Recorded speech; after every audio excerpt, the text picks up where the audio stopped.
Jordan, you're just going to count us in again? Yeah, y'all ready? Yeah, we're ready to go.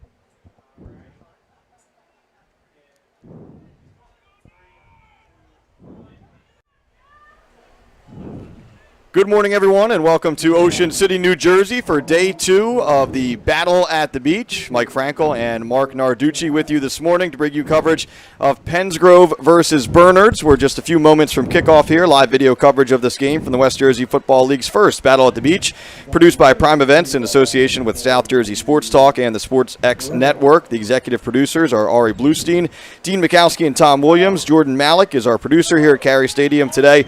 Bill Shallcross, our videographer. Timber Creek and Red Bank Catholic coming up next, but of course we have a full game of action to bring you here. Should be a good one, Mark. Yeah, Mike, two premier programs. Bernards 24-5 the last 3 years. Pensgrove, a couple sectional titles within the last 3 years. All right, we are officially underway. Bernards receiving the opening kickoff and a nice run back as well, as they'll be set up right at the 35-yard line. Bernards wearing the black jerseys, black pants here today, white helmets. Again, moving left to right on your screen. And Pensgrove in the all-whites, making the trip over from Salem County with the black and red trim. I know Zion Cheeks is a player that many in South Jersey know about. He'll be all over the field today for John Emmel's Pensgrove Red Devils. Yeah, there's no question about it. He's a Cincinnati commit, and he's one of the best players in the state. All right, Bernards operating out of the shotgun here to begin the ball game. Running back to the left, now changing the play a bit at the line of scrimmage here as we are underway on a cloudy but dry day for now here at Cary Stadium. A lot of rain in the forecast today. This is Connor Laverty, who's the quarterback, and we'll get to that in a second, Mike. Pitch right, and Pensgrove has that one well covered. Maybe a gain of 1, but it looked like he just about got back to the line of scrimmage. Good team defense, team tackling there by the Red Devils. Called a gain of 1. It'll set up 2nd down and 9. Coach John Simino, when we got here today, still wasn't sure of his starting quarterback, so he's going with the sophomore, Connor Lafferty. Yep, listed at 6 foot even, 160 pounds. He's in the shotgun here. He has trips to his right, one receiver to his left, and we have our first flag of the day. Yeah, we had motion. It looked like Mike Lianza, number 36, the running back, moved a little bit. Officiating crew here today. Referee is Steve Lopez. Umpire Andrew Brandt. They called that offsides. All right. Offsides on Pensgrove. Call against Pensgrove. Don Henley, Mike Cavallaro, Kyle Wagner, Brandon Handy, and Carl Garlitos. Your officiating crew here this morning at Cary Stadium. The first of 4 games today. It'll be Red Bank Catholic and Timber Creek, as we mentioned, coming up at 2 o'clock. 5 o'clock Union against Millville, and then DeMatha Catholic versus Holy Spirit here tonight at 8. So again, Bernards operating out of the shotgun here, trying to maybe draw Pensgrove offside again before they change the play. Bernards is a team that has traveled to South Jersey before. They came down to face Cedar Creek in the playoffs a couple of years ago. Long road trip down from North Jersey, going up top here, at least thinking about it. Checks down underneath, and first down yardage and more here for the Mountaineers. And rumbling out of bounds there is Aiden Brown. A nice pickup, first down of the day for Bernards. Good job by Laverty, because he didn't get his intended receiver. He checked off and hit the second guy down there. That's a nice job by him, a good read. Brown, a senior, listed at 5'10", 160 pounds. As you mentioned, Mark, not the first option on that play, but did well to stay open and able to pick up the first for the Mountaineers. Keep it on the ground this time, and Pensgrove has that one stuffed out in the backfield. And that'll be a tackle for loss. Again, you want to say a name, but that was a whole host of Pensgrove Red Devils in on that tackle. Yeah, Darnell Spence, number 9, was the first guy in there. Really did a good job penetrating there for the loss. So that'll set up 2nd and long. It's a loss of about 2 on the play as the ball is right at midfield, right near that OC logo here on the home field of the Ocean City Red Raiders. Ocean City, a 21-0 winner over Vineland in the nightcap on day 1 of the Battle at the Beach here last night. Man in motion, right to left. That's Brown moving out of the shotgun here. Laverty rolling to his left, throwing down the field. Had a man for a moment, and it's broken up down there. Good defense on the play by Pensgrove. That's Daryl Rappa breaking that one up. Rappa got some chance to get back there because the receiver was open, but he did a good job getting back on there and then making the play. Laverty, pretty good arm we saw by Laverty throwing on the run there. No doubt about it. Mobile quarterback. Got plenty of air under that one. Just kind of sat up a little bit for him at the end. Again, we mentioned the weather off the top. A little breezy here off of the beach and the boardwalk, as it usually is at Cary Stadium. Teams will have to contest with that a bit today. They stay in the shotgun. 3rd and long here. Pensgrove with a ton of penetration, and they pick up the sack in the backfield. That's Anthony Thomas recording the sack. It'll set up 4th and long. Thomas storming into the backfield. He wasn't alone there, but he got to the quarterback first, and that'll set up a punt situation here for Bernards. You know, Pensgrove isn't the biggest team, but has tremendous team speed, Mike. We saw it there. -11 on that one. So the Red Devils defense does its job. Of course, head coach John Emmel now in his 8th season. Career record of 53-22. A couple of South Jersey championships 3 years ago and then 2 years ago. Last year, of course, the pandemic-shortened season. And decent punt here as Pensgrove will begin its first offensive series. Looks like from their own 28-yard line as we get our first look at the Pensgrove offense. We talked about Zion Cheeks, the Cincinnati commit, off of the top here, and he'll figure to see plenty of touches today. But Pensgrove also has a lot of other skill position players, as they traditionally do. And we'll get a look at everyone here coming out on this first series on offense. Just about 3 minutes gone by, 3 and change here in this opening quarter here at the Battle by the Beach. This is Curtis Gold under center. Gold, he finds Patrick. Patrick picks up some positive yardage there, and a flag comes in late, possibly for a late hit. We'll get this one sorted out here as Jaleel Patrick made that catch and got hit just right near the sideline. We'll see if it was out of bounds. Now, we may have a hold here, Mark. We'll see. Yeah, it's coming back. Block in the back. So not a late hit. It was a block in the back against Pensgrove, and that'll negate a positive first play from scrimmage for the Red Devils. And so the gain was to the 38, so they'll walk it back from there. So they'll replay first down here. Basically sets up a do-over. 1st and 11, we'll call it. Again, Gold under center, crowded backfield. 3 players in the backfield, 2 receivers to his right. Gold under center. They'll toss right. Some room to run over there is Patrick. Patrick into the secondary and then some. He picks up a first down run, gain of about 15 on that one, and that'll move the sticks right away for Pensgrove. Great job by the Red Devils on the sweep that time. You saw Zion Cheeks, the guy we talked about, number 1, Mike. He's blocking all the way downfield. He not only catches the ball, but he can put people on their back as well. Great blocking up front, great blocking downfield. Patrick hitting the hole hard and picking up that first down. 18-yard gain for Patrick. You know, he's such a versatile player. He could be a receiver, running back. He does a lot for this Pensgrove team. 1st and 10, the 46. They keep it on the ground. Some tough yards right up the middle on that one. And that looks like that was Thomas getting the carry. And he picks up about 5 or 6 on first down there. Sets up a very manageable second down situation here for Pensgrove.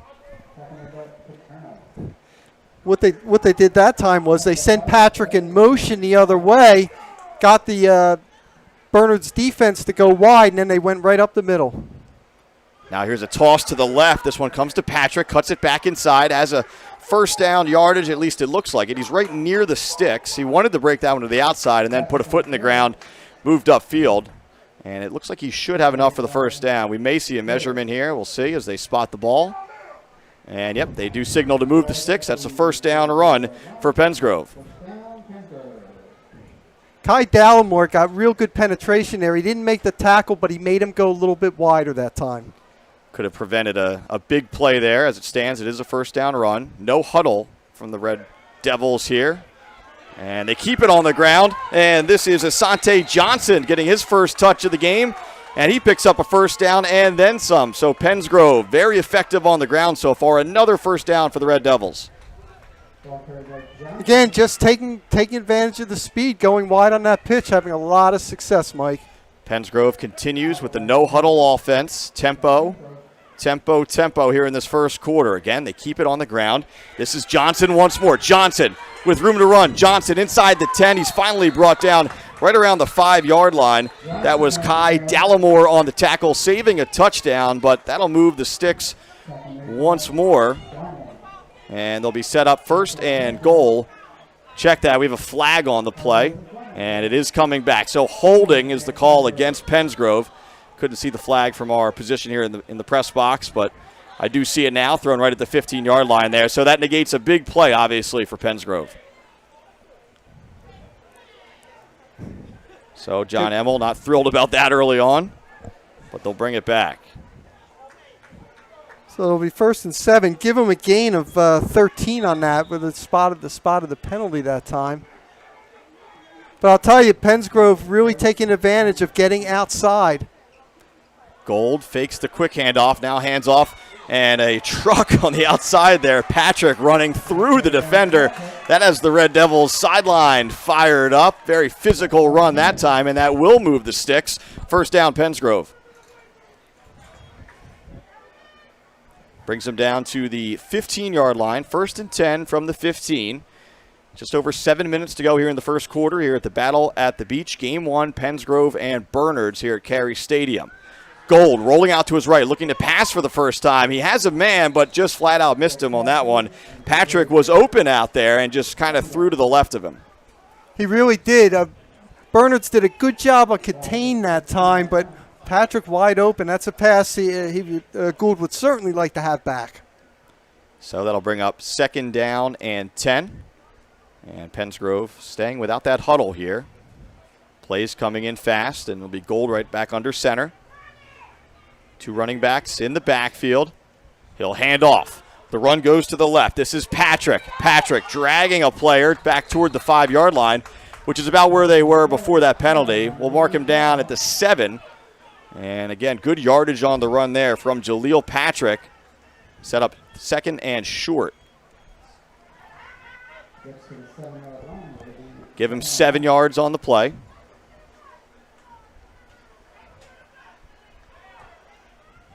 So Pensgrove knocking at the door here, trying to put the first points of the game on the scoreboard.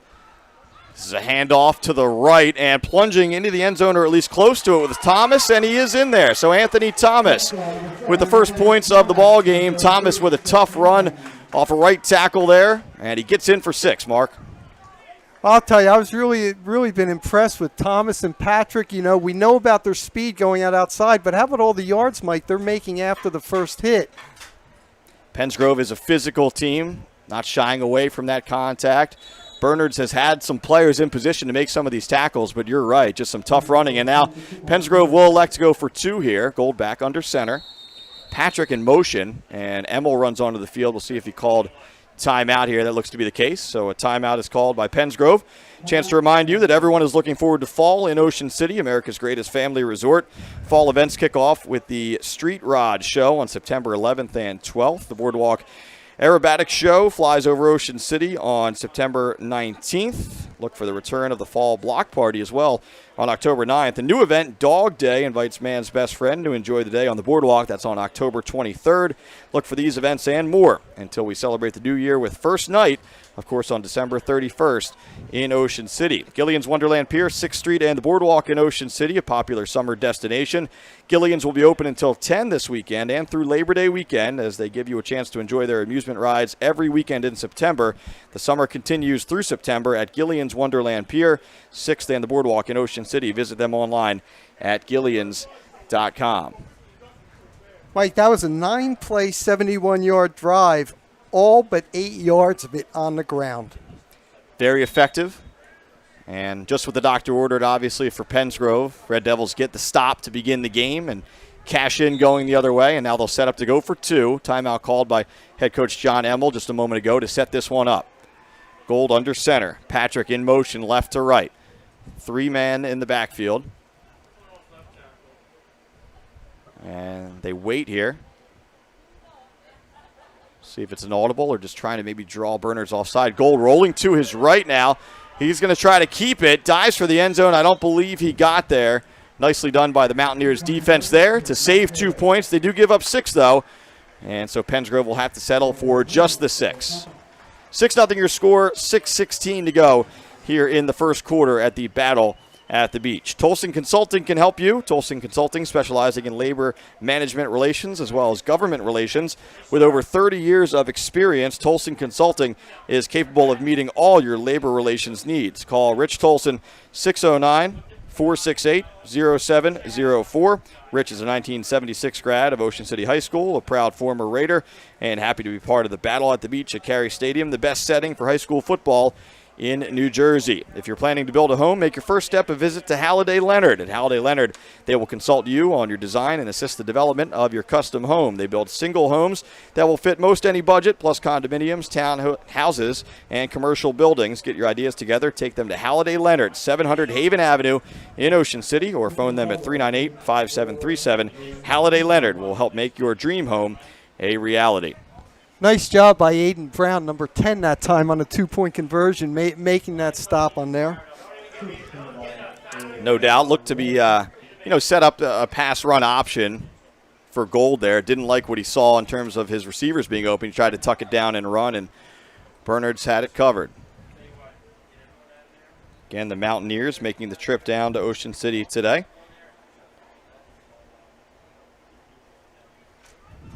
Head coach John Simoneau, 82-50, starting his 14th season. They'll play at Rutgers next weekend at the showcase event up there, as this is a low kick, and Bernards has a little bit of trouble getting on it at first. They finally do fall on it right inside the 25-yard line. So standard opening position here for the Mountaineers as they now go to work for the second time in the game. And we'll see what Bernards can do offensively. Bernards will take on Hillside on Friday up at Rutgers. And Pensgrove will head back to Salem County to take on Pennsville on Thursday night. So a relatively quick turnaround for both of these teams. And it'll be Bernards again operating out of the shotgun here. Trips right. One running back in the backfield. They fake it to him, and they get it out to Jake Caldwell. And he's tackled after a short gain. So it's a great tackle by Asante Johnson, number 3. Came on quickly. So Laverty getting the ball out quickly to Caldwell, but Johnson just as quick making the tackle. New quarterback in there. It's Dietrich now, the other sophomore.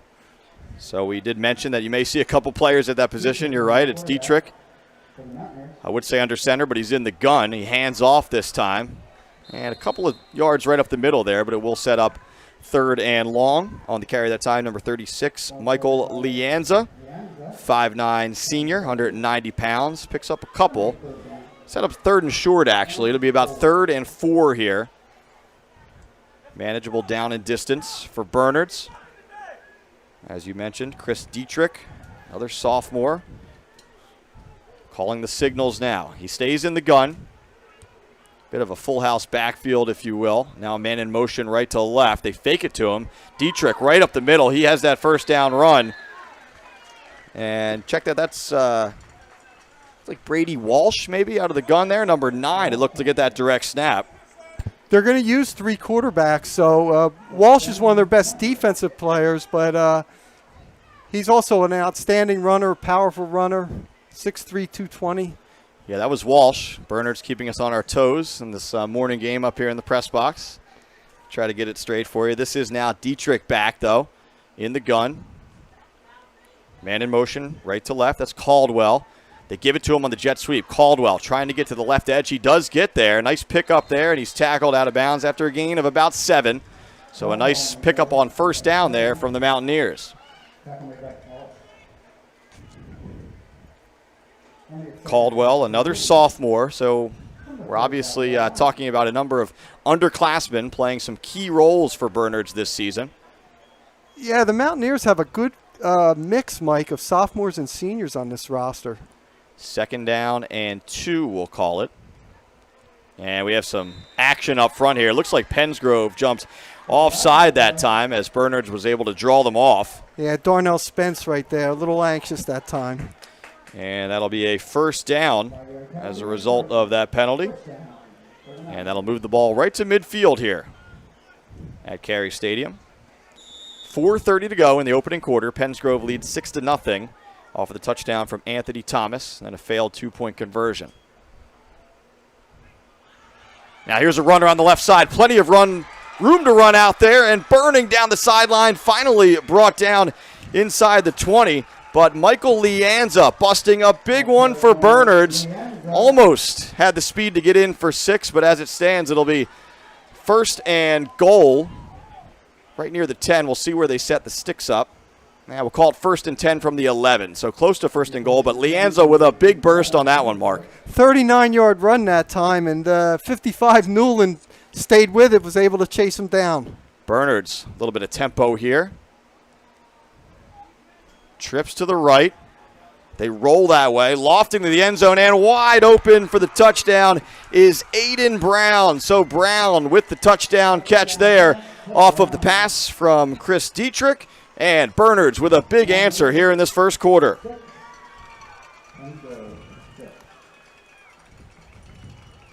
So Brown hauling it in. He's a senior off of the pass from Dietrich, the sophomore, and those two with a nice connection there. Excellent job by Dietrich that time. Pensgrove had to respect the run. He threw it on the run. He held them up a little bit and was able to hit Brown in the end zone. All right, Bernards going for the traditional extra point attempt here, trying to take the lead. It'll be Connor Laverty with the hold. And the hold is down, kick is up. And the kick is good off of the foot of Simon Bramwitt. So Bramwitt adds the extra point, and Bernards has its first lead of the day, 7-6. Johnson's Popcorn is known all over the Delaware Valley, specializing in their delicious caramel corn. They're open all year, 1368 Boardwalk in Ocean City. Call them at 1-800-842-2676 or go online at johnsonspopcorn.com to place your order. Johnson's Popcorn since 1940. Shoppy's even better online. You may know their showroom at 1031 Shore Road in Linwood, but you can order whatever you need at shoppy.com. Remember, you're not presenting the best trophy if it's not a Shoppy trophy. Call them at 609-653-1684. Shoppy's since 1921. And now, of course, starting a new century. Old World Tuscany meets Main Street USA at Anata Wine Bar right in the center of downtown Hamilton. The custom-built wine bar says it all, providing each guest with a look, feel, and taste of Old World Italian tradition. Anata's premier wine list is comprised of over 125 carefully chosen vintages available by the glass or bottle. Their full bar includes signature martinis and craft beer. Enjoy lunch, dinner, and live music. Anata Wine Bar, perfect for private parties. The Anata Wine Bar, 216 Bellevue Avenue in the heart of Hamilton. 609-704-9797. Call that for reservations or to book your next event. 7-play, 77-yard drive, Mike. The big one was the 39-yard run down the left side from Lianza. An impressive answer there from Bernards, who really took it on the chin defensively. Just Pensgrove just pounding the rock down the field, eventually scoring. But give the Mountaineers credit. They come right back and score. I'll tell you what, I don't know if I'd want to kick this to Patrick on a kickoff return. He's really dangerous. Pensgrove has some weapons. Patrick is deep. And we'll see what Bernards elects to do here. Crowd beginning to fill in a little bit more this morning here in Ocean City. They do kick it relatively deep, but this is taken by one of the up men here and covered well by Bernards right around the 29-30 yard line there. So an effective kickoff from the Mountaineers' perspective. They keep it out of the hands of Patrick, and they keep Pensgrove to some relatively normal starting position here. Actually, Darnell Spence almost intercepted it from his teammate. Patrick was ready to receive that one. So here goes Pensgrove with their second offensive series of the day as they get organized here. Again, Pensgrove without the services of Hollywood Robinson, who's been a mainstay in that backfield, of course, lost to graduation. And so he got most of the touches, at least on the ground, the last few years, Mark. And now they'll spread the ball out a little bit, get some different guys involved. This time it's Gold. The quarterback lost his footing, though. It looked to be maybe a couple yards for him, but got bit by the turf monster right around the 30, and he tumbles really for no gain. Yeah, nice job by Carson Regia that time, number 42. He stretched that play out there.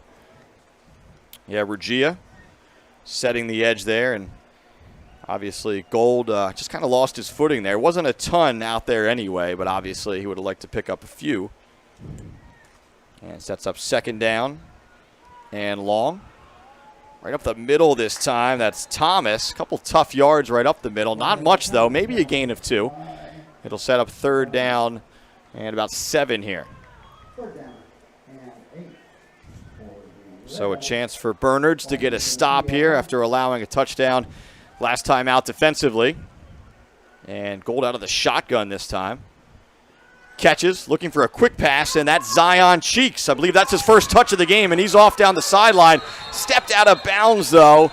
Would have loved to have that one step back because he may have been in for 6 mark, but he did step out of bounds right at the Bernards 46-yard line. It will be a first down, but it turns a huge play into a relatively nice play. Still a first down, moving the sticks for Pensgrove. You know, Cheeks was a guy that didn't really figure in a lot in the passing game last season. John Emmel, the head coach, said he's going to more this year. You saw what he did, and especially after the catch. Cheeks is a player, obviously, you just want to get him the ball in space. You know, you don't need to hit him 20 yards down the field, and that's what we saw there, just a little 5-6 yard out, and let Cheeks do the work after the catch. Did step out of bounds, though, before he broke that one. So first and 10 at the 46. Gold out of the shotgun. He's on the ground this time. He does get to the edge. Gold puts his shoulder down, and he charges for a first down. And they'll mark him out of bounds right at the 31-yard line. Mark him down there, I should say. And that'll move the sticks once again for Pensgrove. Curtis Gold with some tough running there. Bernard's unable to set the edge that time. And Gold exploits it on the quarterback keeper by design. First down, Pensgrove. Right back at it are the Red Devils. No huddle. They hand off this time. And a couple yards right up the middle there. Bernard's had that one covered. Ran right into big Andrew Johnson that time. 6'4", 230-pound senior making the tackle. Very, very strong inside this Bernards team. Mountaineers have some big boys on that line. They're able to get to Thomas that time. Still picks up about 4, though. Second down and 6 as Pensgrove moves inside the Bernards 30. Another handoff. This is Patrick, and he just wasn't able to get to the outside. Nicely done there. Number 42 for Bernards, Carson Ruggia. We've said his name a couple of times. The senior there leading the charge defensively. Yeah, also number 2 did a great job. Charlie Ganella, he stretched it outside so his teammates could get to the ball. That's a nice job by him. Good team defense there from the Mountaineers, and that'll back Pensgrove up just a couple of yards. We go from 2nd and 6 to 3rd and 8, we'll call it. So we'll see what Emmel and company want to do here. Gold out of the shotgun. Thomas to his left. Gold keeps it on the ground, again running left, able to get to the corner, and it looks like he's close to first down yardage. We'll see where they mark it. And it does look like he picks up the first down. So Gold's been effective, Mark, running the football. We saw him off on a pass early, but on the ground he's been lights out. Of course, he hit Cheeks for that big yards after the catch play, but he's been good on the ground. Yeah, no question about it. Also, a great job that time by Thomas on the block. They faked it to him, hesitated. He took on actually 2 blockers and gave his quarterback the room he needed. Certainly the unsung hero on that play, opening things up for Gold. Now here's a pitch right to Patrick. Patrick puts a foot in the ground, able to turn that one upfield, and that's a big pickup on first down, close to a first down. It'll be about 9 yards on the play. Should set up 2nd and short here as Pensgrove is knocking at the door once again here with under a minute to go in this first quarter. Jayshon Knight checks into the game as Patrick heads to the sideline here. You know what's interesting? Pensgrove equally effective to the right or the left today. Trying to go left here, a spin move, and Bernards has that one covered. Nice tackle there by Jake Caldwell, and he made sure that that play was going nowhere.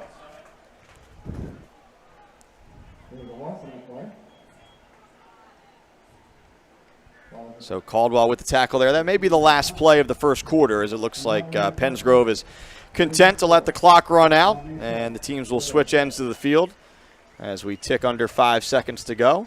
And that is how the first quarter comes to an end here at Carey Stadium. So after 1, Pensgrove on the move, but right now the Red Devils trail Bernards by a score of 7-6. Winning teams know that the key to success is getting the job done right the first time.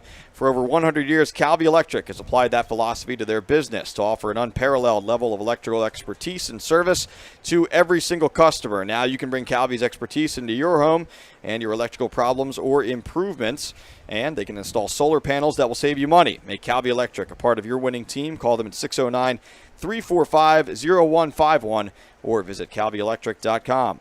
Sure True Value Hardware in Summers Point hopes that you will continue to shop locally. They offer friendly service and expert advice. At Sure Hardware, they'll do anything to help. They're open weekdays until 7, Saturdays until 6, Sundays until 4. Help is just around the corner at Sure True Value Hardware, 515 New Road in Summers Point. Phone them at 609-927-6464 or visit them online at surehardware.com. So a competitive first quarter, Mark, and two seemingly evenly matched teams, both of them able to punch one in. An extra point, though, the difference here as we get set up for the second quarter. Pensgrove really doing a good job, as I said, Mike. They're running well left, they're running well right. They've done a few up the middle, but they're a speed team, and they like to try to get outside. By the way, really impressed by Zion Cheeks as a tight end, as a blocker. We saw the reception he made as well. Cheeks, the biggest recruit on this Pensgrove team, one of the biggest recruits in South Jersey. He's ticketed for Cincinnati at the next level. 3rd and 3 here, so a key play here. Gold in the shotgun. Gould rolling to his right. See if he throws or keeps it. He's going to keep it, puts a shoulder down, and it looks like Caldwell was there to make the tackle, but it looks like it is enough for a first down. At least that's the initial indication. We'll see here. And it is 1st and goal, right inside the 10. So it'll be 1st and goal from about the 9. And we'll wind the clock here as we're underway in this second quarter. And a good decision there from Curtis Gould. You know, had the option to throw that ball, Mark, but he saw the yards were there for the taking on the ground, and he kept it on the ground. Here's Gould back under center. This time they go to the right side, and spinning into the end zone there is Asante Johnson. Johnson in from 9 yards out, and just like that, Pensgrove back on top. Asante Johnson, 9 yards on the rumble, encountered a little bit of contact right around the 2 or 3 yard line, but spun away and spun right into that end zone to make it 12-7 now. Pensgrove back in front. So the Red Devils will set up for a 2-point conversion again. They failed on their first attempt for 2 of the game after their first touchdown. So now Johnson with a touchdown, Anthony Thomas with a touchdown. We talked about a number of players will get touches for John Emmel's team. And now whistles will stop this one. And a timeout. Looks like this one was taken by Bernards as the Mountaineers want to talk things over before this 2-point conversion attempt. When you visit Cary Stadium this weekend, be sure to visit the tented area produced by the Philadelphia Eagles. During halftime and between games, the Eagles offer games and other activities for kids. Eagles cheerleaders will be there along with Swoop, the Eagles mascot, the Eagles pep band, and a whole lot more. It's all happening on the east end of Cary Stadium. If you're planning a party and want to make it special, get It's a Rodeo custom on-site catering involved. Rodeo Catering has provided a wide variety of food and drink to gatherings all over New Jersey, from birthday parties to wedding receptions to spectacular tailgating at major sports events. When you plan your next event, make your first call to John Rodeo at 609-839-6209. You set the date, they bring the party. It's a Rodeo custom catering. Email them at itsarodeo@gmail.com. So once again, we get set up for this 2-point conversion attempt. We've seen timeouts taken before both of these so far today. First time around by Pensgrove. This time Bernards wanting to make sure they have things squared away on defense here. You know, these 2-point conversion attempts obviously can start to add up as this game goes along here. Right now the score is 12-7. As we mentioned, Pensgrove failed on its first conversion attempt of the game. Trying to make it a 7-point advantage, though, here. Curtis Gould will be under center for this one. Thomas behind him. He'll hands off to another back, though. This is Johnson, and he strolls. Check that, not Johnson, that's Patrick, as he strolls right into the end zone wearing that number 2 in white. And easy pickings there for Pensgrove as they do make it a 7-point game. 14-7 is your score. Just about 30 seconds gone by here in the second. Last two runs, the touchdown run and that run, just huge holes by this Pennsgrove offensive line. So we'll get set for the kickoff here and remind you, if you or someone you know hopes to continue playing sports in college, Bill Shallcross at Crossover Productions can help. Bill can assist you in putting your best foot forward with a professionally produced highlight video at an affordable price. All sports are welcome, and no job is too big or too small. Bill Shallcross has more than 25 years of experience recording sports events and creating edited videos. Call Bill 609-513-8950. to talk about putting together a video presentation that will get colleges interested. Crossover Productions, producing quality video since 1991. Mike, 11-play, 70-yard drive that time, mainly on the ground, but you had the big 22-yard gain to Cheeks on that play. So Pennsgrove showing just enough of the pass to keep Bernards on the toes, but really doing it on the ground here today. Yeah, it's that dual threat quarterback look from Gold we've talked about. You know, he likes to keep it on the ground, but he can throw it, as you mentioned, Mark. And, you know, just that threat of the toss and the big play from Cheeks is enough that Bernards can't really stack the box on Pennsgrove. So it opens things up a little bit both for passing and running. You know, Gould was the starter the last few games last season. I think that experience really helped him out coming into this year. And we talked about it. I mean, it's just been the Hollywood Robinson's show, I should say, out in Kearney's Point for a number of seasons now. Robinson has moved on to graduation, of course, and it's going to be some different players having their names called out of the backfield and receiving-wise this year. Toe ball down the field here, fielded by Caldwell. He tries a seam up the middle. Now he bounces it to the outside. A nice return here as he's able to get it out to about the 35-yard line. Jake Caldwell does, and that's where Bernards, I should say, will set up here on its next possession. Again, cloudy day here in Ocean City, a little cooler than yesterday. Just a sweltering heat yesterday for most of the day. We did see a downpour during the second half of the first game of the day yesterday. We'll knock on wood. Some weather could be a factor later today, but as of now, we're dry here in Ocean City at Carey Stadium.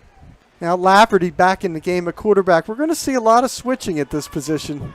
It's been a carousel here in this first half. As you mentioned, Laverty takes it out of the gun, hands it off that time. Pennsgrove had him in the backfield, and Bernards does fall forward that time. It looked like that was, trying to get a number up here from the press box. Yep, that was number 36, Lianza, once again on the carry. We saw him break a big run late in that first quarter. That time stuffed right near the line of scrimmage, but to give him credit, he falls forward, picks up about a half yard there. Big hit by Malik Lewis, number 50, that time for Pennsgrove. He's going to be in on a lot of plays here today. Very active. Lianza gets the call once again. More room to run this time, and he picks up close to first down yardage as he puts his pad level down and plunges forward. It'll set up 3rd and 1 from about the 44-yard line. So Lianza, not a lot of room to run on his first carry of this possession. He finds a little bit of hole there created by that Bernards offensive line there. Broke a tackle. It would have only been about a 2-yard gain, but showed how tough he is. Broke a tackle and was able to get the additional yards. Mountaineers still in the gun, motion right to left. They fake the jet sweep, and now on the quarterback keeper, and this one is going nowhere. That was Brady Walsh, another, I don't know if you would call that a wildcat, but he's sort of the third quarterback used today from Bernards, and that one was snuffed out big time, sets up 4th down. Yeah, tough snap. It looked like it hit number 1 Caldwell on the way, and you're right, Walsh in there. So Bernards. And lost 2 yards. Yep. Punting formation here from Bernards. Again, we've seen 3 different players taking snaps for the Mountaineers so far. Walsh is listed as a wide receiver, so I don't know if you want to officially call that a wildcat, but either way, going nowhere on that play. And this punt is away, no problem. Sort of a low end-over-end kick, and diving to make the catch was Cheeks. And, of course, at the high school level, once he's down untouched, the play is over. And so Pennsgrove will set up right at the 28-yard line. Red Devils lost the momentum there and then gained it right back, and now have the football right back with a 7-point lead. 9:30 to go here in the second quarter at the Battle by the Beach. Seen a number of players get touches so far for Pennsgrove Zion Cheeks, of course. We've seen Anthony Thomas score a touchdown. Jaleel Patrick. Sante Johnson has a touchdown. And, of course, Curtis Gold, quarterback. We've seen him keep it. We've seen him throw it a couple times. And now another timeout is called here by Bernards. So the Mountaineers trying to get things set defensively ahead of this new series here. And we can remind you, everyone is looking forward to fall, of course, here in Ocean City. America's greatest family resort. Fall events kick off with the Street Rod Show on September 11th and 12th. The Boardwalk Aerobatic Air Show flies over Ocean City. That's on September 19th. And look for the return of the Fall Block Party on October 9th. A new event, Dog Day, invites man's best friend to enjoy the day on the boardwalk on October 23rd. Look for these events and more until we celebrate the new year with First Night on December 31st in Ocean City. Gillian's Wonderland Pier, 6th Street, and the Boardwalk in Ocean City is a popular summer destination. Gillian's will be open until 10 this weekend and through Labor Day weekend, and they will give you a chance to enjoy their amusement rides every weekend in September. The summer continues through September at Gillian's Wonderland Pier, 6th and the Boardwalk in Ocean City. Visit them online at gillians.com. You know, Mike, this game is going to help Penns Grove win or lose. They're in one of the best small school divisions in South Jersey, the West Jersey Football League Diamond Division, which includes Salem, who you saw yesterday what Salem did against Camden. And also Paulsboro, which I thought opened up with a real impressive win over what I think is a good West Deptford team. So this Diamond Division is just absolutely murder. And those three teams also, you can look for them, obviously, as major contenders in South Jersey Group 1. You're right, Mark. You know, that's a part of the state that often gets overlooked. You know, there's a lot of just Group 1 schools, obviously, in Salem County and, you know, Southern and Western Gloucester County, which is where Paulsboro is. And Group 1 schools don't always get a lot of attention. You know, a lot of those teams play on Saturdays, you know, no lights, noon kickoffs, all that stuff. But, you know, we've seen some great players, great teams from that area, certainly in recent years. Salem's been close to a championship, trying to break through this year. Penns Grove, we mentioned, back-to-back championships, a perfect season a couple of years ago, a near-perfect season after that. They did lose to Willingboro in one of those regional championships, and now here's a run up the middle to start. But, you know, a lot of talent in Salem County, and, you know, that part of the West Jersey Football League has produced some really good teams in recent years. So this sets up 2nd and 5 after that first down run. Gold back under center. We've seen him in the gun a little bit today. He'll roll out to his right. This time he's looking way downfield, and he'll launch. He has a player there, and coming back to make the catch is Jay-Sean Knight. Now, that's one of those cases, Mark, where that ball was a little bit underthrown, but that actually helped Knight because he could make the adjustment in the air. He saw it the whole time. The Bernard secondary didn't see it until it was too late. Well, the only thing is, if it were thrown, he had him beat by so much he would have had a touchdown. That's right. He made the adjustment in the air, though. Here's a tough run to the right side by Anthony Thomas. Thomas, that bruising back of the trio, if you will, of players that will get the ball out of the backfield for Penns Grove. And that's a nice first down run. Give him 6 or 7 on the play. Sets up 2nd and short, and we go right away here. Hurry up offense. This is a sweep to the right side. Plenty of room to run out there is number 3, Asante Johnson. They just come at you in waves, Mark, and just fresh legs after fresh legs on every other carry. Sets up a big first down, and now we have our first injury of the game as there's a Bernards player down around the 18-yard line or so behind the play. And so we'll wait here. That'll be first down right at the 11-yard line after the injury is tended to. So while we take a break, good time to remind you that Tolson Consulting can help you. Tolson Consulting, specializing in labor management relations as well as government relations. With over 30 years of experience, Tolson Consulting, capable of meeting all of your labor relations needs. Call Rich Tolson, 609-468-0704. Rich is a 76 graduate of Ocean City High School and a proud former Raider. Happy to be a part of the Battle at the Beach at Cary Stadium, the best setting for high school football in New Jersey. If you're planning to build a home, make your first step a visit to Halliday Leonard. At Halliday Leonard, they will consult you on your design and assist the development of your custom home.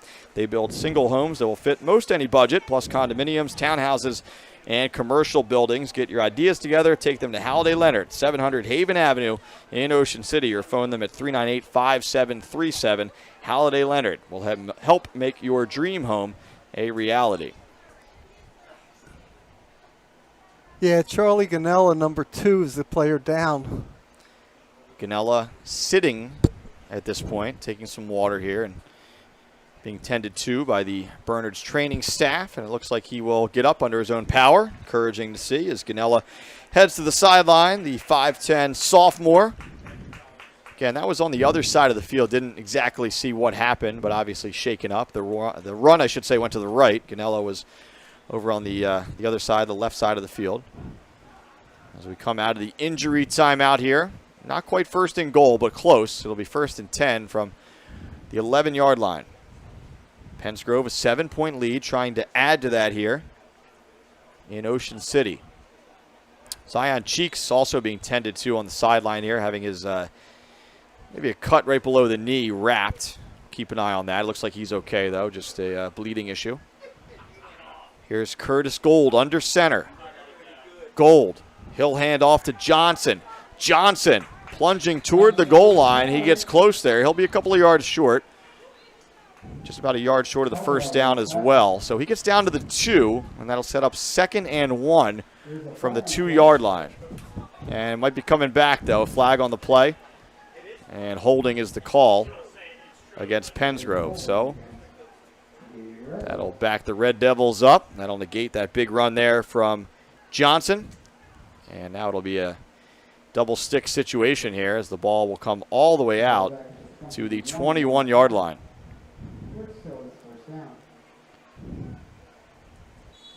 So it stays first down.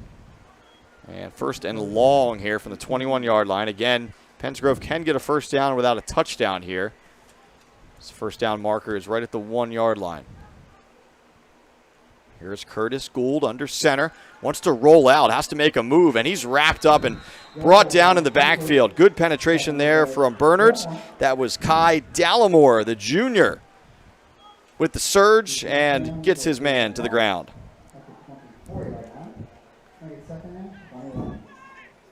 Once again, though, Carson Liazza, 42, stretched that play outside, enabled his teammate to make that tackle. He's made a lot of big plays here. So 7:25 on the clock. 2nd and long now with Gold back under center. This time he hands off and tripped up, but keeping his balance that time nicely was Johnson. He could have went down after the initial contact. I don't know if he tripped over an offensive lineman's foot or what, but he was able to keep his feet and at least head forward for some positive yardage. Still 3rd and long, though, as this ball is placed right outside the 15. Again, Penns Grove has to get down to the 1 for a first down here. Checking back into the game here is Jaleel Patrick. Heads in off the sideline. Also, Cheeks back in the game. You had mentioned he was getting taped up. He's back in there. He could be a big factor in this play. No doubt. A little bit of motion here, left to right. Gold looks to be passing. Penetration, trying to throw back to his left. This is a tough angle to try and catch that ball. We had a perfect look at it, and Thomas could just never find it in the air. That was almost, I don't know if it was designed to be a back shoulder throw. Thomas was making his way more toward the end zone, had to float out back toward the sideline, and really little chance to complete that pass there. Big pass rush by Kai Dallimore, though, that time. That's what made him throw it so quickly. So an interesting spot here. Not exactly sure what the Penns Grove kicking situation is. We know that they didn't attempt an extra point, and this would be a bit of a lengthy field goal anyway, but it's a long 4th down play, 4th and 14. Again, Penns Grove can get a first down without a touchdown, though. Now they're splitting Cheeks wide. You think they may want to try to go for him in the end zone.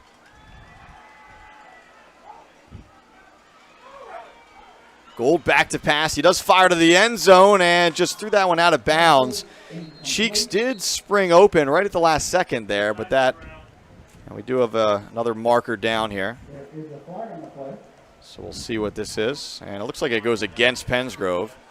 Legal man downfield, and that'll be waved off. And the Bernards defense does hold. So that holding penalty bringing Penns Grove back. And really the Red Devils shooting themselves in the foot, if you will, with that penalty because they're unable to punch it in. And we stay 14-7 with 6:27 to go here in this second quarter. Johnson's Popcorn, known all over the Delaware Valley, specializing in their delicious caramel corn. They're open all year at 1368 Boardwalk in Ocean City. Phone them at 1-800-842-2676 or go online to johnsonspopcorn.com to place your order. Johnson's Popcorn since 1940. Looks like this is Dietrich in the gun here for Bernards. Again, we've seen a number of players take snaps so far for the Mountaineers. This is indeed number 8, Chris Dietrich. Good discipline by Pensgrove, not drawing off sides that time. Yeah, Bernards has tried to get him. Was successful at least once early on in this game. Dietrich takes the snap. He's looking to throw. Goes to the right side, has a man in the flat, and breaking a couple tackles in there and some good first down yardage. That's number 9, Brady Walsh on the catch. We've seen him take some snaps, that time working as a receiver, and he does have first down yardage, so first down for Bernards. That's a nice pass because there were 2 players, 2 Pensgrove defenders, including Cheeks, in that territory that time. Zipped it right in there. So that'll move the sticks on first down. Set up 1st and 10 here.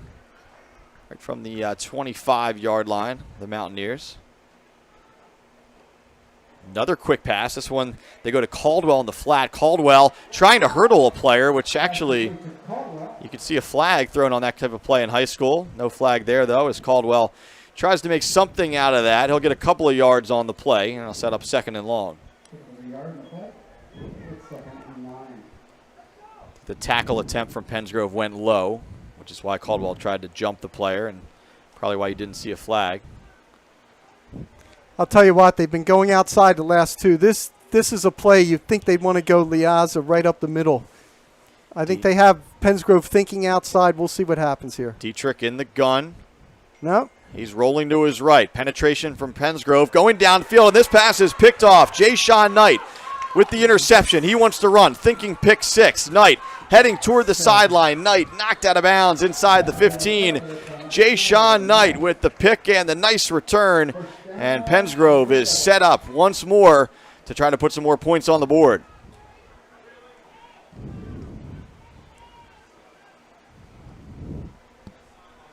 So a flag is right near the Pensgrove sideline. I would assume this is a sideline warning here. Maybe some players getting too close to the field on the return. And that is the infraction. Just a warning at this point, I believe. And a player shaken up a little bit for Bernards. And we'll try to sort that out as well. Looks to be number 7, Dallimore. And he's down right around the 10-yard line there. So a bit of an injury timeout here. Chance to remind you that Shoppy's even better online. You may know their showroom at 1031 Shore Road in Linwood. But you can order whatever you need at Shoppy.com. Remember, you are not presenting the best trophy if it's not a Shoppy trophy. Call them at 609-653-1684. Shoppy's since 1921, now starting a new century. So just like that, Dallimore is back on his feet. And he's walking toward the Mountaineers sideline. 5:03 to go here in the second quarter at Carey Stadium in Ocean City. Mike Frankel, Mark Narducci on the call with you today. Glad you're with us. And a bit of a light crowd here for this first game of the day. I'll tell you what, I think Bernards has gotten a little away from the run right now. I still think that they could tire Pensgrove out. Pensgrove not as big a squad. With the run, I still look for them to keep trying to pound it a little bit more. Going to the pass on that previous series, obviously ended up disastrous for them with the interception, and now Pensgrove with a chance already inside the red zone here after that nice return from Jay Sean Knight. As they'll begin this series inside the 15. It's like right at the 13-yard line, the ball is placed down. Curtis Gould will be under center for this one. 2 men in the backfield, including Thomas. He hands off to the other player in the backfield and angling for the end zone, almost getting there, but tripped up inside the 5 was Jaleel Patrick. And now shaken up on the play is Charlie Ganella once more for Bernards. And so a couple Bernards players here taking some knocks here in this first half. Boy, Robert Tranger, number 56 for Pensgrove, has been making some tremendous blocks once again that time. He's had an outstanding first half. Good chance to remind you the schedule for the rest of the day here in Ocean City. And, of course, all the games will be streamed. Coming up next after this one, it'll be Red Bank Catholic in action. And after that, it'll be Millville against Union. Red Bank Catholic, of course, playing Timber Creek in their game. I think a lot of people are going to look forward to that, Mike, to see Donovan Leary, the Illinois commit at quarterback, got the starting nod late in his freshman year when Rob Hinson was still coaching Timber Creek. So he's certainly, in my opinion, the best in South Jersey, one of the best in the state, and he'll certainly be a big attraction. A lot of people will want to see him today. No doubt. It's been an interesting high school career for Donovan Leary. Of course, Devin Leary, his older brother, standout high school career, now starring at NC State, trying to bounce back from an injury. You're right, Donovan put up some huge numbers. He split time his freshman year, huge numbers his sophomore year, then a coaching change. Offense was a little bit different last year, and obviously it was a short season, so you didn't, see those big numbers from him, but he obviously has the arm strength, he has the talent, he's a Power 5, Illinois commit, and obviously you'd expect some big things from him this year. And Timber Creek's team. It wasn't a typical season for them last year. You mentioned they also were really banged up. There were some COVID issues. So I look for Timber Creek to bounce back and have a really good year. Looking forward to see what Donovan can do. Brian Wright entering his second season as head coach at Timber Creek. So we mentioned that Timber Creek RBC game slated for 2 o'clock. Union and Millville will be a really good one at 5. And then arguably the premier game of the weekend, an 8 o'clock start, Powerhouse DeMatha Catholic coming up to take on Holy Spirit. So that should be a packed house for that one. It's all coming up today here on day 2 of the Battle at the Beach. Pensgrove trying to punch it in here. They keep it on the ground, and into the end zone is Jaleel Patrick for his first touchdown of the day. So sharing the wealth, Pensgrove is. Patrick has a touchdown. Thomas has a touchdown. Johnson has a touchdown. Knight with the INT. And it's all working right now for Pensgrove as they stretch the lead 20-7.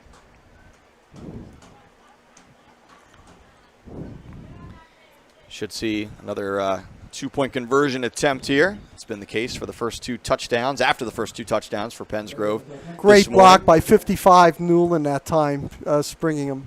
Gould under center, hands off, and this one is stuffed in the backfield. So obviously Bernards has given up 3 touchdowns on defense, but they're 2 out of 3 in terms of stopping the 2-point conversions. You never know if this becomes a close game once again later when those will be needed, but as it stands, score is 20-7, Pensgrove on top. He was stopped that time by John Perling, who's one of the best two-way linemen for this Bernards team that time. Perling listed at 6'3", 225 pounds, keeping 2 points off the scoreboard there for his team. Old World Tuscany meets Main Street USA at Anata Wine Bar right in the center of downtown Hamilton. The custom-built wine bar says it all, providing each guest with a look, feel, and taste of Old World Italian tradition. Anata's premier wine list is comprised of over 125 carefully chosen vintages available by the glass or bottle, and their full bar includes signature martinis and craft beer. Enjoy lunch, dinner, and live music. Anata Wine Bar, perfect for private parties. The Anata Wine Bar, 216 Bellevue Avenue in the heart of Hamilton. Phone them at 609-704-9797 for reservations or to book your next event. Winning teams know that the key to success is getting the job done right the first time. For over 100 years, Calvi Electric has applied that philosophy to their business to offer an unparalleled level of electrical expertise and service to every single customer. Now you can bring Calvi's expertise into your home for your electrical problems or improvements, and they can install solar panels that will save you money. Make Calvi Electric a part of your winning team. 609-345-0151 or visit calvielectric.com. Yeah, the night interception set that up. 3 plays, 14 yards. Short field, shortest of the day for Pensgrove. Big drive for Bernards right now. Down 20-7. Like I said, Mike, I look for them to try to still establish the run here. Still plenty of time. Just under 5 minutes to go on the clock, so you can obviously work some runs in here if you're trying to move the ball down the field and make this a closer game before halftime. Obviously, you don't want to give Pensgrove the ball back before halftime. Caldwell fields this one right around the 15-yard line, gets some room to the outside. Caldwell still on his feet, sort of slips down right near the 40, but another nice return from Jake Caldwell. He's been impressive for Bernards and some pretty good field position here for the Mountaineers.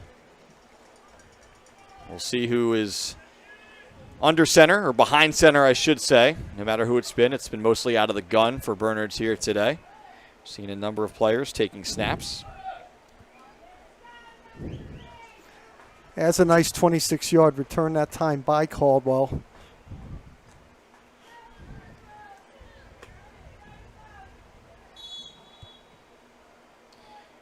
Looks like this will be Laverty back under center, or behind center, I should say, in the gun. He started the game.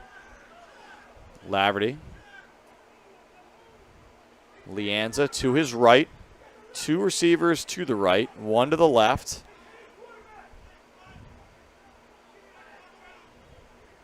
Play still coming in from the Bernard sideline. Now they're set. Laverty wants to go up top, throwing way down the field. He's got a man down there and just overthrew him a little bit as running open down there. Looked like Aiden Brown, and he beat a double team, and that ball just a little bit too far in front of him. Aiden Brown was wide open that time. Laverty certainly like to have that one back. You just wonder, Mark, and again, obviously, you know, it's still a quarterback battle, I guess, for Bernards, but you wonder, you know, in swapping in and out, if these kids just aren't able to get in a rhythm sometimes, and maybe that could be the difference on a throw like that, whether it's a completion or a couple of yards ahead of them. Either way, 2nd and long here for the Mountaineers. Laverty remains in the game. Leanza to his right. Fakes the handoff. Shorter throw this time. He has a completion to the right side. And twisting close to a first down that time is Brady Walsh. So Walsh, not a lot of room to run, but some good job muscling forward and falling forward. It'll set up 3rd and 1 right at midfield. That's great play action that time. It held everybody up. It looked like Leanza was going to get that. That's a good job by Laverty, too. Bernards wants to hurry. Laverty under center. Looks like he's going to try to sneak it here, and he should have enough behind that big offensive line of Bernards for the first down. Pensgrove knew that was coming, but couldn't do much to stop it there. Good push up front, and that'll move the sticks for the Mountaineers.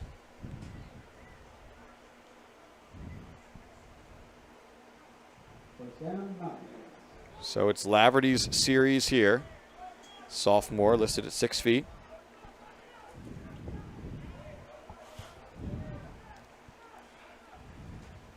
Fresh set of downs here for Bernards. Laverty back in the gun. Leanza to his left, trying the hard count here. Pensgrove stays put. Laverty checking his wristband of plays here. Now they have it set. Laverty. High snap. Has to just keep it himself. Did well to just fall forward there, as that could have been disastrous. Laverty was able to bring that one down and get about a half a yard out of it, but obviously a busted play there. Yeah, I think they were going to go that time to Leanza. Darnell Spence right there on the play for Pensgrove. Very, very active. So 2nd and 9. It's about a half-yard pickup on that one off of the broken play. Bernards will go trips left here. 1 receiver to the right. Leanza in the backfield, flanking Laverty. Laverty going up top. The lefty surveys the field. Contact as he throws, but he hits a man. That's Walsh with the catch, and then he fumbles it, but the ball rolls out of bounds, so a break there for Bernards. I'll tell you what, Mark, Laverty did well to get that one away. There was some contact and a flag down in the play as well, so we'll sort that out. But the throw from Laverty with the penetration and then the pressure there, he hit his man right on the money. Yeah, Knight making that play for Pensgrove. The other thing is they had Caldwell underneath, so they had a couple of receivers open that time. Really nice design scheme by Bernards. So a lot to sort through here. We do have a first down catch and then a fumble out of bounds and a flag on the play. We'll see what the flag is for. Still awaiting the call here.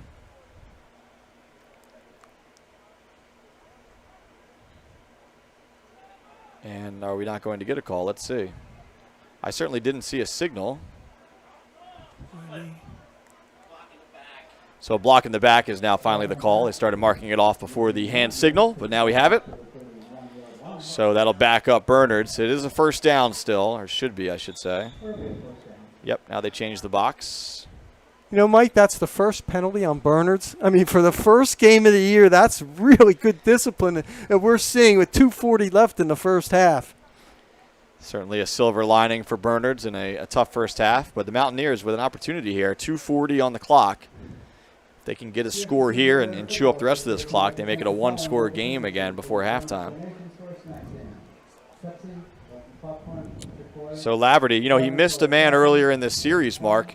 But that one was right in stride. I mean, he hit Walsh over the middle. Walsh did fumble it, but it goes out of bounds. But that's a nice pitch and catch there. Of course, Bernard's backed up after the penalty, but it has to be encouraging from the Bernard sideline to see the sophomore make that throw. Well, if you're Bernard's too, you're getting receivers open. I mean, now it's just a matter of hitting them. I think they're better off going to these shorter routes, Mike, and then letting the receivers run after the ball. As I mentioned on that play, Caldwell on the other side was also open underneath. He could have had a big gain as well. So they're getting the receivers open. They may want to shorten the routes a little bit and get those short throws. We may have a weather delay here as that players are sort of heading off of the field here. I personally didn't see lightning. I did hear thunder. There are some dark storm clouds over the mainland to the west of the stadium here, and it looks like that will be the case, unfortunately. And so we had a little delay yesterday, just a bit of a longer halftime, if you will, of the Camden-Salem game. But I believe this has to be at least a 30-minute delay if that's what we have. It's a shame because we are so close to halftime, but we are officially in a delay here in Ocean City. So Mark and I will step aside for a few moments here. Again, I believe it has to be a half-hour delay anytime this happens. 2:40 to go in the first half, so when we resume, it'll be Bernard's football trailing 20-7. Stay with us. We'll be back after the weather delay.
The Sports Fan Base Network is your video stream home for high school sports across the Delaware Valley. Streaming over 50 sporting events each year, the Sports Fan Base Network prides itself in giving you an in-depth look on your local high school teams. To learn more, visit sportsfanbasenetwork.com. SFBN is your home for Philadelphia area high school sports. The Sports Fan Base Network is your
And we are back to live action here in Ocean City at the Battle at the Beach. Bernards and Pensgrove, about a 2-hour weather delay, but we are just recently back underway here. Closing minutes of the second quarter. Bernards on the move here as they look to throw, and that pass is incomplete. Mike Frankel, Mark Narducci with you in the booth for this one. As we mentioned, we hit a weather delay right around noon. It's now almost 2 o'clock. The teams tried to come back out about a half hour ago. There were thunder in the area, so here we are finally 2 hours later. And again, there's 2 minutes on the clock. I believe the plan is to play the final 2 minutes here of the second quarter and then just keep going. I mean, obviously there's plenty of time for halftime already. 3rd and short here for the Mountaineers. Trying to draw Pensgrove offside. It may have been an offside. Check that, a false start against Bernards. So this will back them up a little bit here. 20-7 is the score. The touchdowns from Pensgrove coming from Jaleel Patrick, Anthony Thomas, and Asante Johnson. Bernard's lone score coming off a throw from Chris Dietrich to Aiden Brown.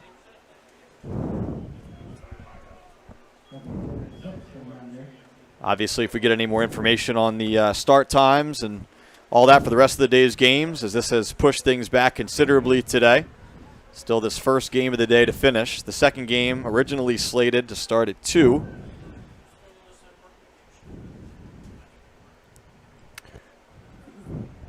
So here we go. 3rd and 6 now. Wet ball out there. Able to grip it, and that pass is off the mark there. That was Connor Laverty. Had a little bit of trouble trying to get a handle on that ball there, Mark, and it'll bring up 4th down. Obviously, the turf is still super slick, and the ball will be as well. Yeah, and he had Brady Walsh wide open out there in the flat. And one thing we've noticed about Walsh in this first half, number 9, who you're looking at, he's been wide open many times today. Now he's working in the slot here. Looks like the Mountaineers will go for it here on 4th down. 4th and 6. I'm telling you, I don't think they'll do it, but this is where a draw play would work. In the shotgun here is Laverty, and that snap gets away from him. He just has to fall on it to prevent a run back the other direction, but that'll be it for the drive for Bernards. Bad timing for the Mountaineers, obviously. Bad timing for everyone with the 2-hour weather delay, but you know, they were moving the ball a little bit, if memory serves, before we sat here for a couple hours, and just a different story coming back out after that delay. So now, still almost 2 minutes on the clock for Pensgrove to work with here. If the Red Devils try to push the tempo, they have gone fast at times during this first half. Mostly no huddle. And Curtis Gould has been the man under center. He's back there now. 3 people in the backfield. They toss right to Jaleel Patrick. Patrick gets the edge. He's up the sideline. Patrick lowers the boom, still on his feet, and finally dragged down right around the 35-yard line of Bernards. We've seen a number of big runs today, Mark. Another one there from Jaleel Patrick. Yeah, and you saw number 7 on that play. Anthony Thomas, who's done a great job running, doing a great block around the edge that time to let him spring through. Pensgrove does go quickly. Gould right back under center. 1:41 to go. The handoff goes to Thomas this time. He finds some room up the middle. Finally dragged down close to first down yardage, though. The chain's not even really set fully on the far side. Now they are.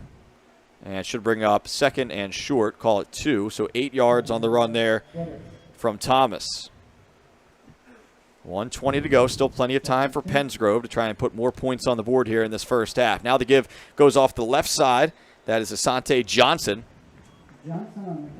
So more of the same that we saw before the break. You know, a number of players touching the ball.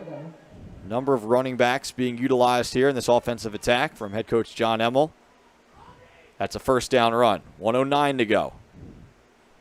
Motion man is Patrick. This is Patrick with the football now down the right side. Finally wrestled out of bounds right near the 10 by Jake Caldwell. Not before a big pickup, though. And we have a flag down on the field. It looks to be holding against Pensgrove. Wait for the official signal here. As we're just under a minute here in the second quarter. Again, the plan is just to take a quick break, almost a quarter change, and just keep this thing rolling right into the third quarter.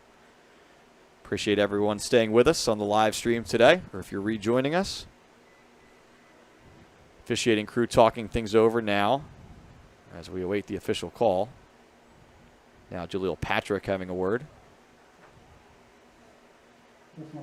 Yeah, personal foul is the call against Pensgrove. Red Devils assistant coaches above us in the press box. Not thrilled with that. That'll back them up.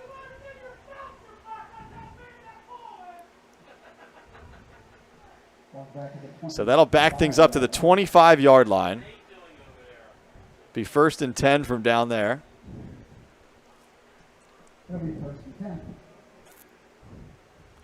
Yeah, because Patrick had gone 11 for the first down and the personal foul then after that, so it is first. So here's Gould back under center, under a minute to go now. The clock is running. The handoff goes off of the right side. Bernards has that one covered. That was Patrick, and he's gang tackled there for just a short gain. And Pensgrove will have to burn a timeout there, Mark. Boy, Kai Dallimore, number 7, has been very, very active, the young sophomore for Bernards. He was in on the tackle once again. Shore True Value Hardware in Summers Point hopes that you will continue to shop locally. They offer friendly service and expert advice. At Shore Hardware, they'll do anything to help. They're open weekdays until 7, Saturdays until 6, Sundays until 4. Help is just around the corner at Shore True Value Hardware, 515 New Road in Summers Point. Phone them at 609-927-6464 or visit them online at shorehardware.com. When you visit Cary Stadium this weekend, be sure to visit the tented area produced by the Philadelphia Eagles. During halftime and between games, the Eagles offer games and other activities for kids. Eagles cheerleaders will be there along with Swoop, the Eagles mascot, the Eagles pep band, and lots more. It's all happening on the east end here at Cary Stadium. Unofficially, Patrick, 10 carries, 91 yards, so he's had a big first half so far. No doubt it's been productive on the ground from Patrick and company. A number of ball carriers in this first half that has lasted upwards of 3 hours at this point. Gould back to pass now, and he's knocked down, sacked from behind, coming in off of the edge. That was John Perling, 6'3", 225 senior off of the blind side. Big-time sack. Well, we said Perling's one of their top two-way linemen there, and on the blind side that time, Gould just never saw him, never felt him coming through. That's a big sack for Bernards. So 3rd and long now changes the probability of trying to get some points on the board here. The Pensgrove's still going to try, though. 14 seconds left. Gould has to hurry. He's out of the shotgun. 3 receivers to his left. He's rolling that way. Now looking toward the end zone. Fires one up to a wide open man. It's hauled in the end zone for a touchdown. Wide open was Jaleel Patrick right in the middle of the Bernards secondary, and he brings it down for the TD. That's Patrick's 2nd touchdown of the day. His first came on the ground. And with 3 seconds left, Pensgrove cashes in a huge score there, 26-7. Here it is again, rolling to his left. That shows some pretty good arm strength, and Patrick was really wide open there. Obviously a defensive assignment that went down. He was wide open there. But give Gould a lot of credit. I mean, he's right-handed. He rolled to his left. He planted and gave himself enough time to throw it. Pensgrove going for 2 here. They go inside to Thomas. Not sure he had enough to cross the plane there. So just 1 for 4 on those 2-point conversion attempts today, but doesn't matter as much because the score is 26-7 with 3 seconds to go here in the second quarter. Again, obviously, we'll have to reset for the third, but there won't be a traditional halftime. There'll just be changing of ends and obviously a kickoff to begin the quote-unquote second half. But 26-7 is the score right now. If you're planning a party and want to make it special, get It's a Rodeo. Custom on-site catering involved. Rodeo Catering has provided a wide variety of food and drink to gatherings all over New Jersey, from birthday parties to wedding receptions to spectacular tailgating at major sports events. When you plan your next event, make your first call to John Rodeo at 609-839-6209. You set the date. They bring the party. It's a Rodeo. Custom catering. Email them at itsarodeo.com. itsarodeo@gmail.com, excuse me. So just 3 seconds for Bernards to work with here. Again, tough break for the Mountaineers, who had the ball with time winding down in the second half, trying to get in the end zone and maybe get within a score. Then you have the delay. They come out and just nothing goes right for them. And Pensgrove just punches it in to now go up by 3 scores. Yeah, I would squib this. I'd kind of keep it out of Caldwell's hands. He's shown us what he can do on kickoff returns. Zion Cheeks, Mr. Do-It-All for Pensgrove, has the kicking duties here. Red Devils trying to get the right number of players on the field.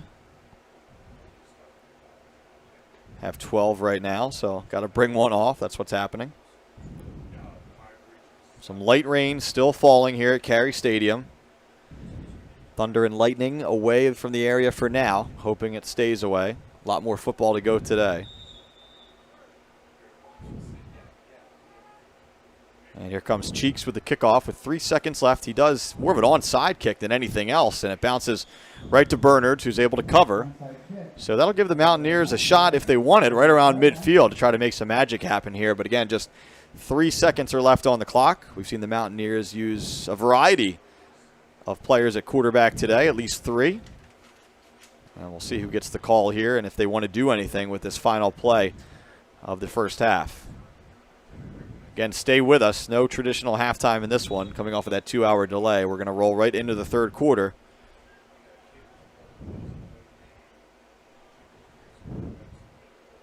Well, it's a 1st and 10 from the 48. I mean, you could try a Hail Mary. A couple of these Bernard's receivers have gotten beyond the Pensgrove defense. We'll see what happens. Now, just a knee. No one gave Pensgrove the heads up because they barrel through the line, but I don't believe it was conveyed to the officials that they were going to take a knee. So that is halftime here in Ocean City. Again, stay with us as we're going to roll right into the third quarter here. But for now, before we reset, 26-7 is your score. Pensgrove on top here at the Battle at the Beach, the first of 4 games today. Of course, schedule in a chaotic state, I guess you could say right now, as we'll try to get you updated on some start times of the later games. We have RBC versus Timber Creek, originally scheduled to start about 7 minutes ago, so that'll obviously be pushed back following the conclusion of this one. And then Union and Millville to follow. And the plan coming into the day was an 8 o'clock start before the weather between DeMatha and Holy Spirit. So we'll try to keep you posted on that. Any changes we hear, we will pass them along. Pensgrove in control of this one. Jaleel Patrick, touchdown rushing, touchdown receiving. Thomas scored on the ground. Asante Johnson scored on the ground. And, of course, you just saw Curtis Gould throw that touchdown pass. And as we mentioned, coming out of the delay, Bernard's only score of the day so far, coming off a touchdown pass from Chris Dietrich, and Aiden Brown with the touchdown reception. you know, I talked about in the first half about Bernard's trying to establish the run. Now you're down by 19, but I still don't think, Mike, it's time to panic. I still think they can run the ball a little bit. We'll see what happens. Yeah, Mark, you're right. I mean, you know, for those just joining us late here after the weather delay, this was pretty evenly matched early. You know, it was a back-and-forth game. Teams traded scores early.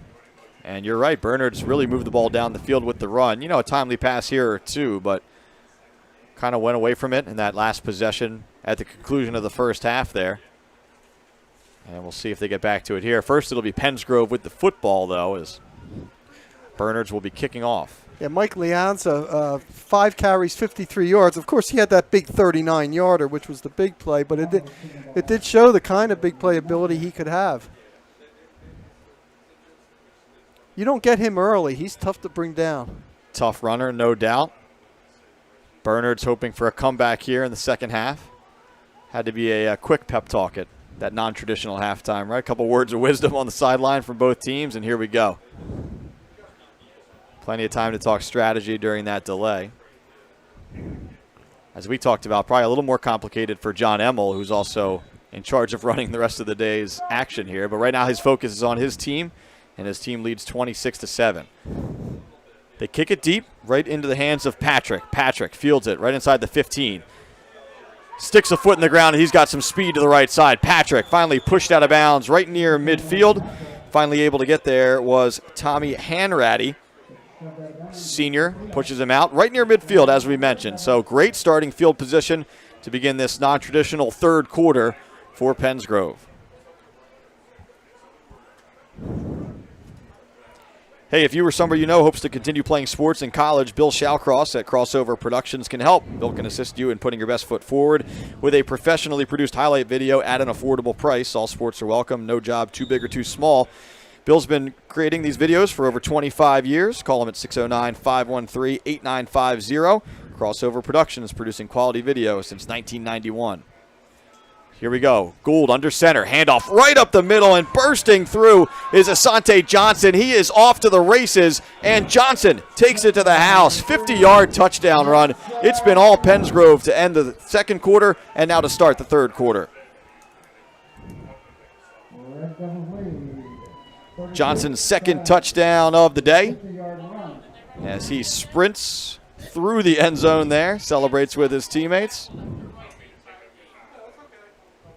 And I don't know, Mark, you want to call it the delay? I don't know what you want to say, but just a totally different energy in this game right now. Pensgrove, quite frankly, has all of the energy, and you're not seeing much from Bernards right now. Just really flat to end that first half. And as we take another look here, just a huge hole to run through.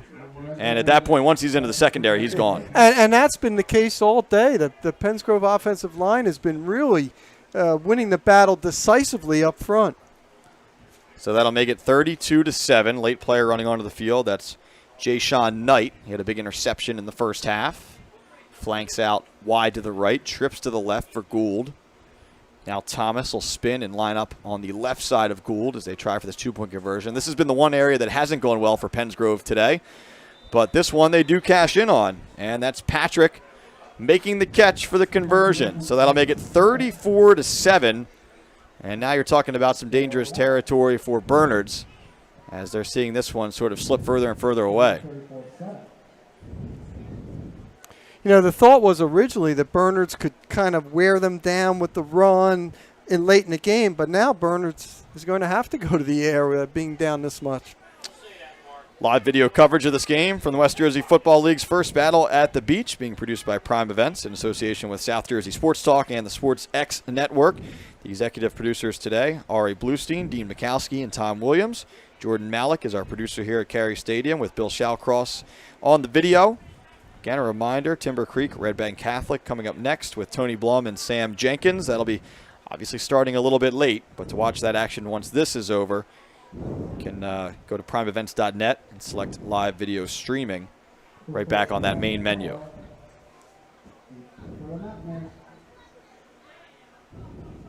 Turning into a damp day here in Ocean City. Skies were clear for obviously most of that first half, but things changed in a hurry with just a couple minutes to go. And 2 hours later, here we are. Cheeks to kick off once more. Just 16 seconds gone by in the second half.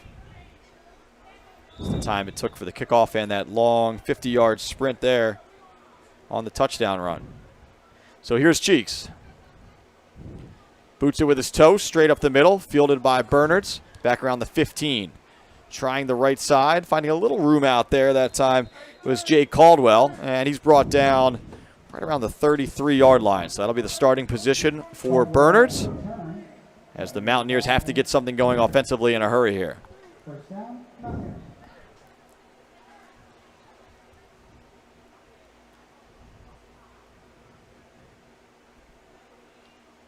Seeing some of the other coaches and even some of the players and fans of some of the later games starting to fill in and around the stadium here, and obviously going to have to be waiting a little while here.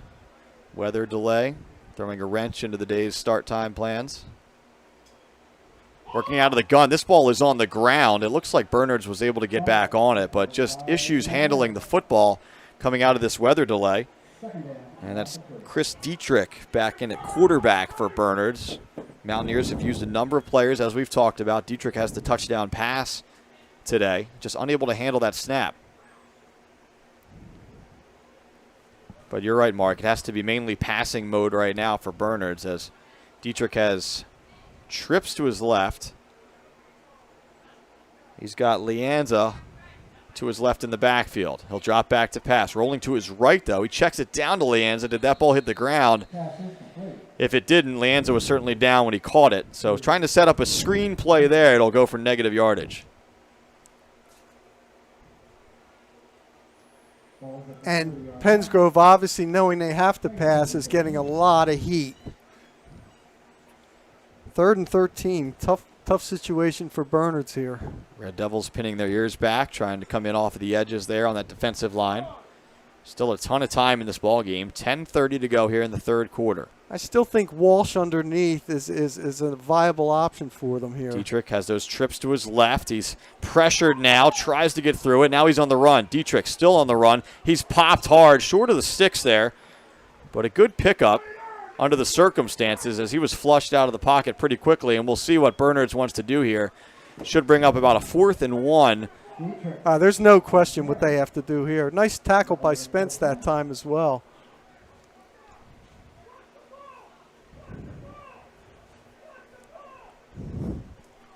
So, as you would assume, the Mountaineers will go for it here. This is where 36 has to get it, I think, although he looks like he might sneak it here. Dietrich under center, trying to get Pensgrove to jump, and I think they did. Flags on the play, and the signal is against Pensgrove. So that'll be an automatic first down there after the yardage.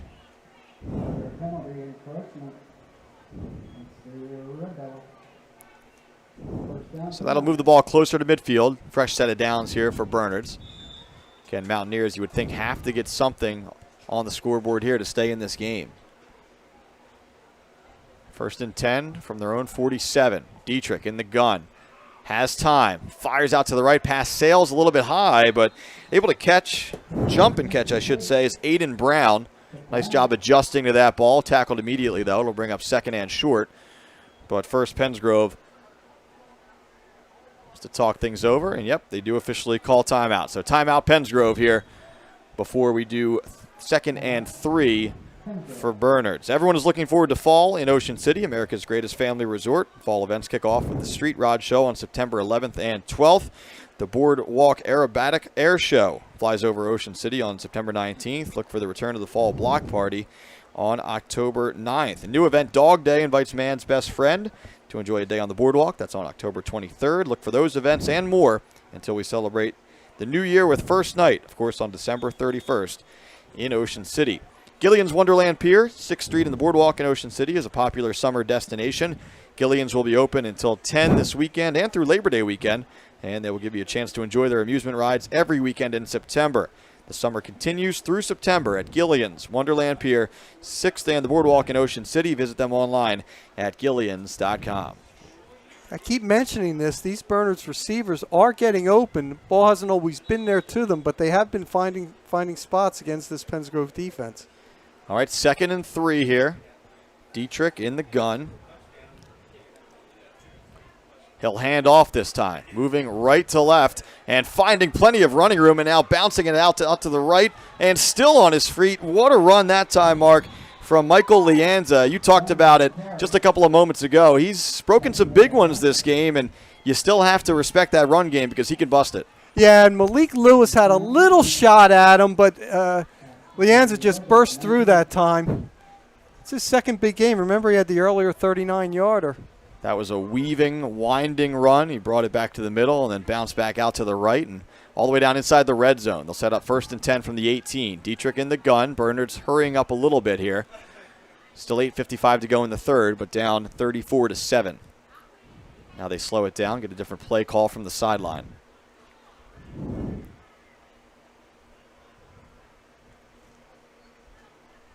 Dietrich back to pass. Steps up in the pocket. And trying to break 3, does so a little bit and finally dragged down from behind, but turned what would have been a loss into a couple-yard gain. Picks up about 2 or 3 on the play. Good job stepping up in the pocket that time as pocket was collapsing around him. Had to step up, try to find the lane. Dietrich's a young player. You see there, he's actually looking at his receivers right out of the bat. Right out of the bat. Dietrich rolling to his right this time. He'll spray it out to the right side. Has a man out there. And making the catch before being knocked out of bounds is Brady Walsh. Should be enough for a first down.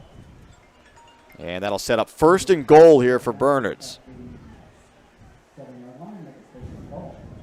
So a tough end to that first half, tough start to the second half, but Mountaineers trying to get something going in the right direction again here. Bernard's looking to cash in on the scoreboard. 1st and 10. 1st and goal, I should say. Leanza in the backfield. He'll get the call here. Tries to work that right side and just no room to run that time. And maybe a pickup of a yard or so. Brings it down to about the 5-yard line. Bring up 2nd and goal from the 5.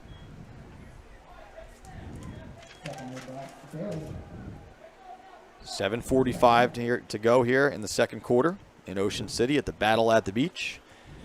Pensgrove and Bernards.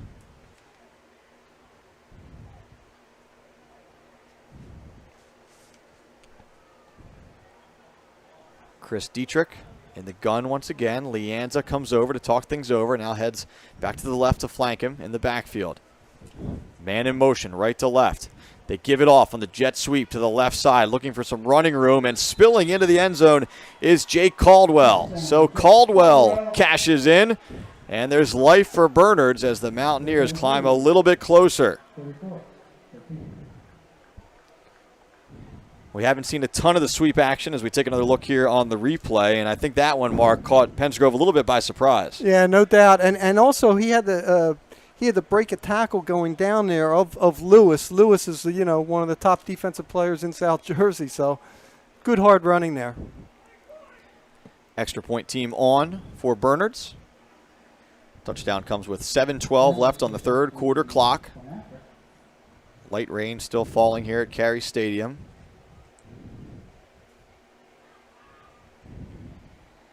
This is Simon Bramwitt, 1 for 1 today on extra points, trying to make it 2 for 2. And the snap is bobbled, that wet football. Opportunity here, though, but Pensgrove making sure that opportunity goes no further as Asante Johnson makes the tackle. And the extra point attempt fails there. So 34-13 is your score. Tolson Consulting can help you. Tolson Consulting specializing in labor management relations as well as government relations. With over 30 years of experience, Tolson Consulting is capable of meeting all your labor relations needs. Call Rich Tolson, 609-468-0704. Rich is a 1976 graduate of Ocean City High School, a proud former Raider, and happy to be a part of the Battle at the Beach in Carey Stadium, the best setting for high school football in New Jersey. If you're planning to build a home, make your first step a visit to Halliday Leonard. At Halliday Leonard, they will consult you on your design and assist the development of your custom home. They build single homes that will fit most any budget, plus condominiums, townhouses, and commercial buildings. Get your ideas together. Take them to Halliday Leonard, 700 Haven Avenue in Ocean City, or phone them 398-5737. Halliday Leonard will help make your dream home a reality. Again, 7:12 to go, 34-13 is your score. Bernards punching one in, still trailing, though, by double digits on the scoreboard here as Pensgrove gets set to receive this kickoff.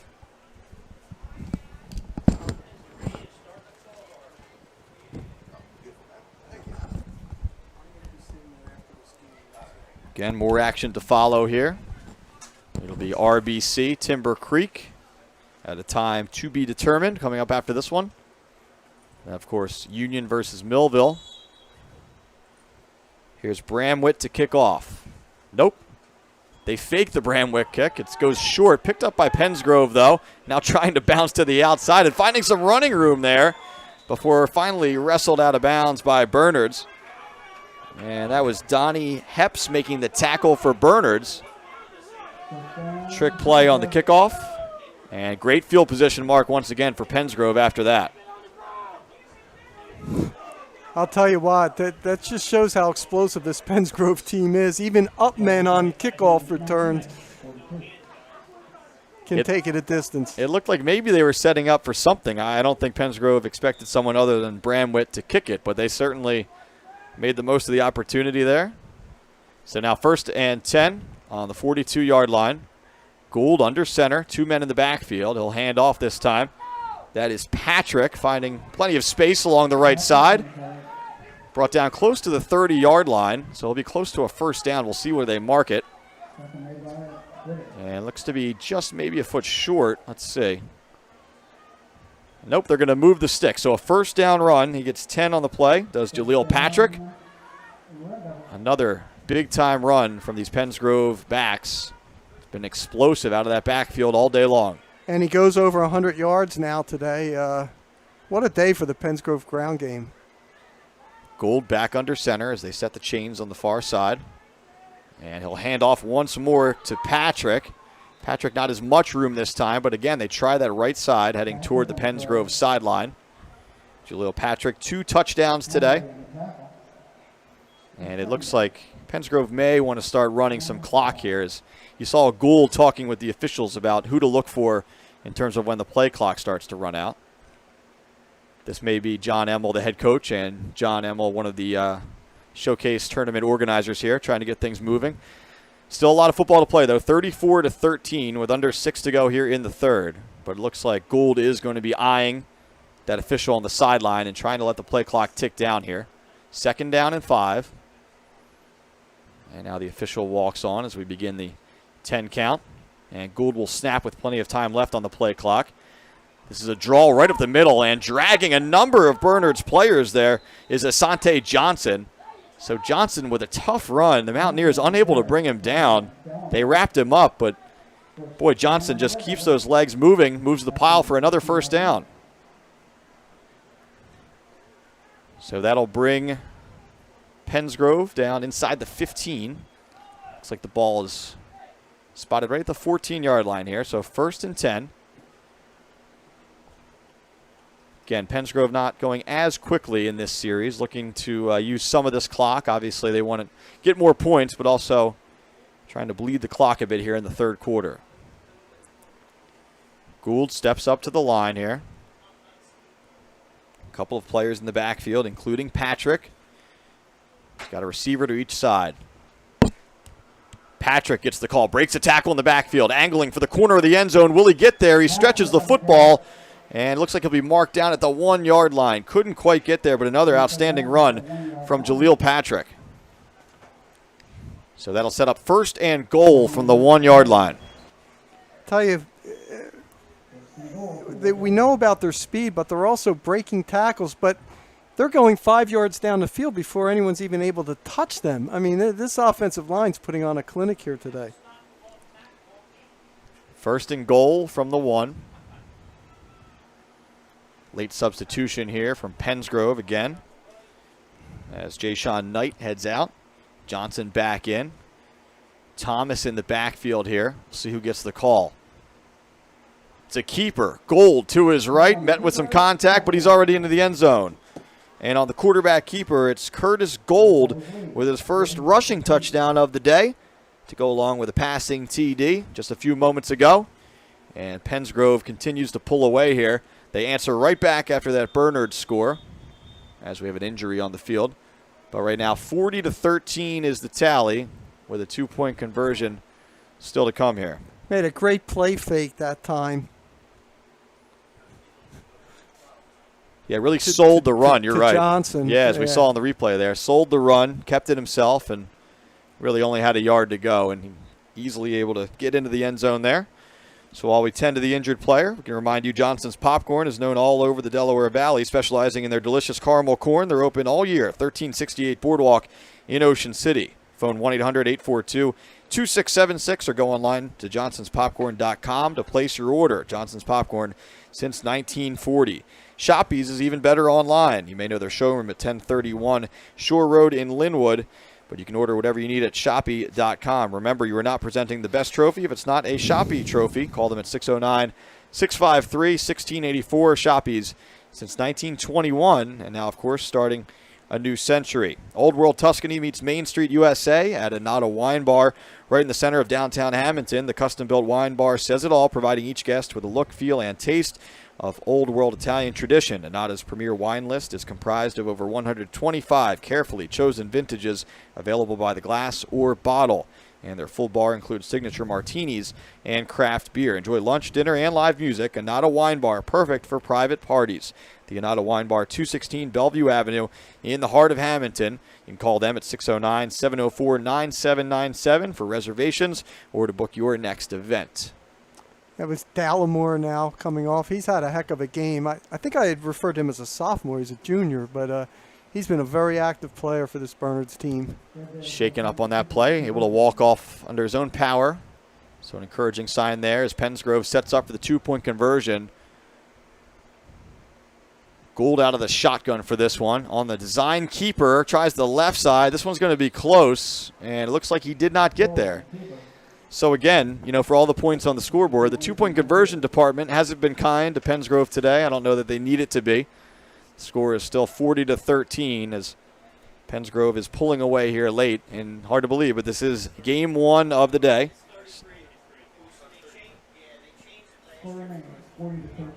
40-13, 4:50 to go here in the third quarter. Winning teams know that the key to success is getting the job done right the first time. For over 100 years, Calvi Electric has applied that philosophy to their business to offer an unparalleled level of electrical expertise and service to every single customer. Now you can bring Calvi's expertise into your home for your electrical problems or improvements, and they can install solar panels that will save you money.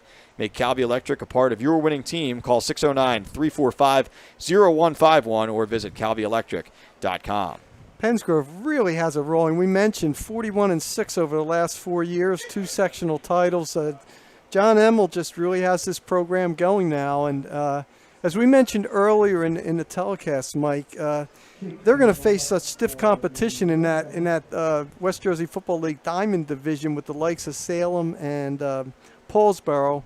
That should be a great race, and Group 1 should be great, as it has been. The Group 1 schools have really been strong in South Jersey. Of course, Paulsboro has more sectional championships than any public school in South Jersey history.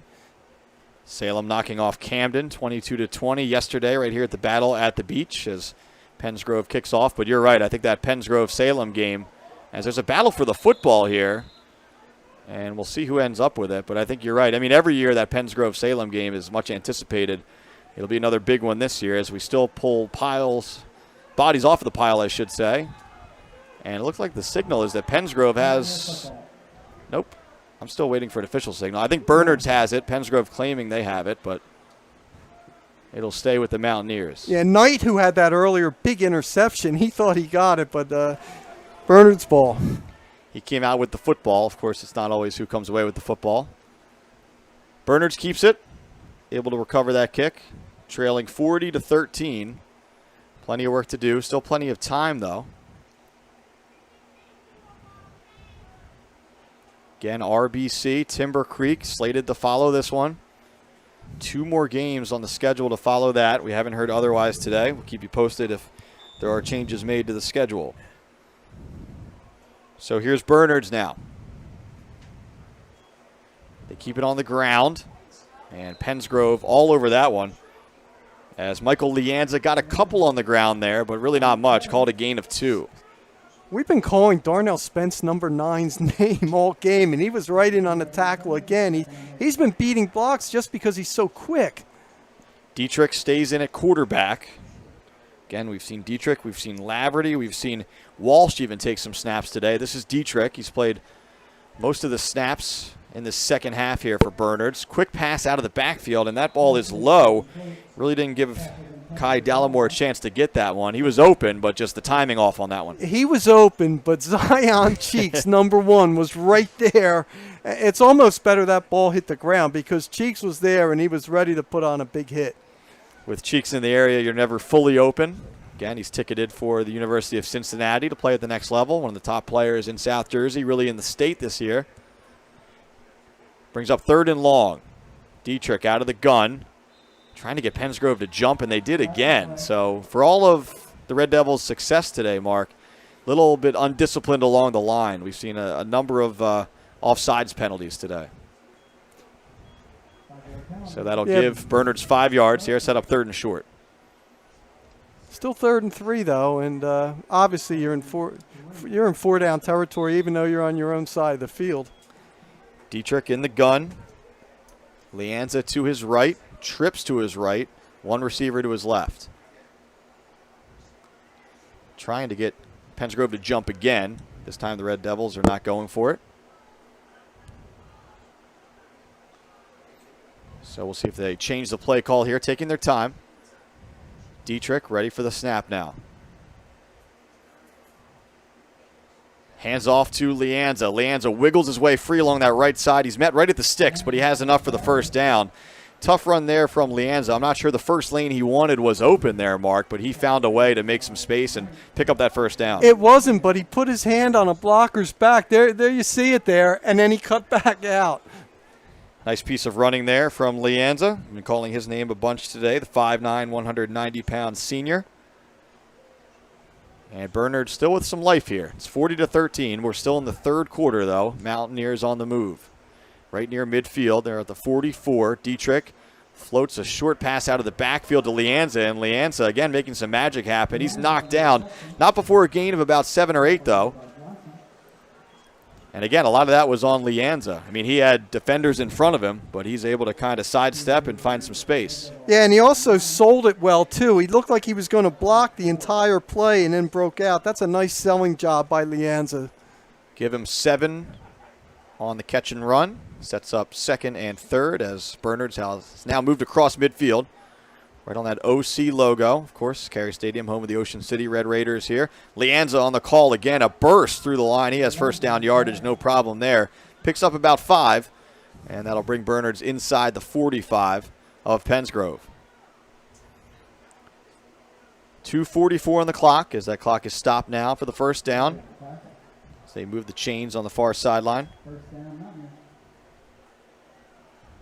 Again, if you're Bernards, you can't trade touchdowns right now, but first you have to think about scoring and then try to get a stop. Easier said than done.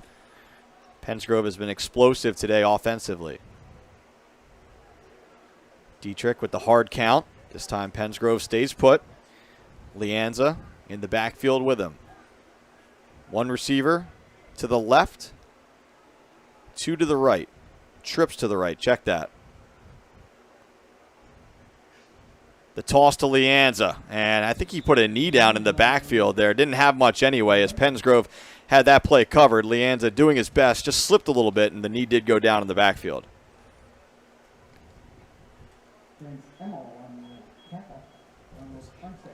Emil on the tackle that time. He's the son of the coach, and he's done a yeoman's work both sides of the ball here today.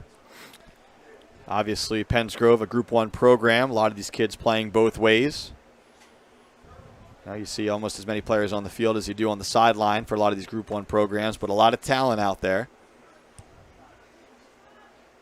Here's Dietrich out of the gun on second and long. Loss of 4 on that play. Dietrich looking left. Floats a pass out. That is wide. Pass intended there for Brady Walsh. And Pensgrove had it pretty well covered, even if Walsh was able to grab that one. But the pass, as we mentioned, off the mark. Slippery ball out there. We've seen a number of errant passes here in this second half, and really the conclusion of the first half, anything after the weather delay. One thing Dietrich will learn, he's a sophomore, you can't just look at your first target. He's looking at him all the way. The Pensgrove defense is reading him, and they were there on Walsh. Sometimes you have to look off a guy and go the other way.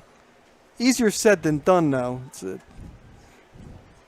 a skill you develop as a young quarterback here. Cheeks flying in off the edge. You won't get there, though, but he still hurried the play. So he did cause that play to be hurried, as we mentioned, an incomplete pass. So now it brings up 4th and long. Traditionally a punting situation. You'd expect Bernards to go for it here, though, with 1:19 to go in the third. They're going to need about 14 yards. And Pensgrove's been able to tee off knowing that they have to pass. So clear passing down here as Bernard sets up with trips to the left. You know, the same speed that Pensgrove has on offense, you're seeing it on defense, the way they converge to the ball and everything like that. Very, very impressive today. Dietrich in the gun. Leanza back there with him. You'd expect him to go up top here. He's looking up top, fires, floats the ball down the left side, has a man down there, making the adjustment in the air, but not able to bring it in was Aiden Brown. So he was able to make the adjustment. You saw him kind of eye that ball up there, and just that wet ball just slipping through his hands. A missed opportunity as we take another look. I mean, this pass was there. He did make the adjustment, just couldn't bring it in. Yeah, it was tough. It would have been a tough catch, but you know that he thinks he can make that catch. Stop and go, and he got well beyond. And that's not the first time we've seen some of these receivers get beyond the Pensgrove defense. They've run good patterns. It's just obviously executing everything. Tough scenario for Bernards, trying to play catch-up in a rain-soaked field, having to rely on the passing game, which the Mountaineers don't do a whole lot of anyway, but certainly down this much, they got to go to it there, and a missed opportunity. So Pensgrove takes over right near midfield. They are on the 48 in their own territory, and Gould is under center. Cheeks flanked all the way out to the right. 3 players in the backfield. One goes in motion. The toss goes off of a different player, caught by Patrick, though, but the timing all messed up on that one as Bernard storms in to make the tackle for loss. That's John Perling once again jumping all over that one. It's been a tough day for this defense, but Perling has been in on some big plays, and this is why we were told that he's one of their top two-way players, and we've seen it here today. Yeah, that ball bounced off of a different player there as you see the replay. And well done by Patrick to catch it on the move, but at that point, even that little split second of timing was off. So 2nd and 14 now. Pensgrove moving in the wrong direction for the moment. They go back to Patrick. He has a seam and then some. Patrick into the second level. He's still on the move. Patrick tumbles down, tripped up near the 25. And it looks like that was Perling who finally got there, got a hand on his feet, but not before another big first down run from Jaleel Patrick. They just haven't stopped that play off tackle all game.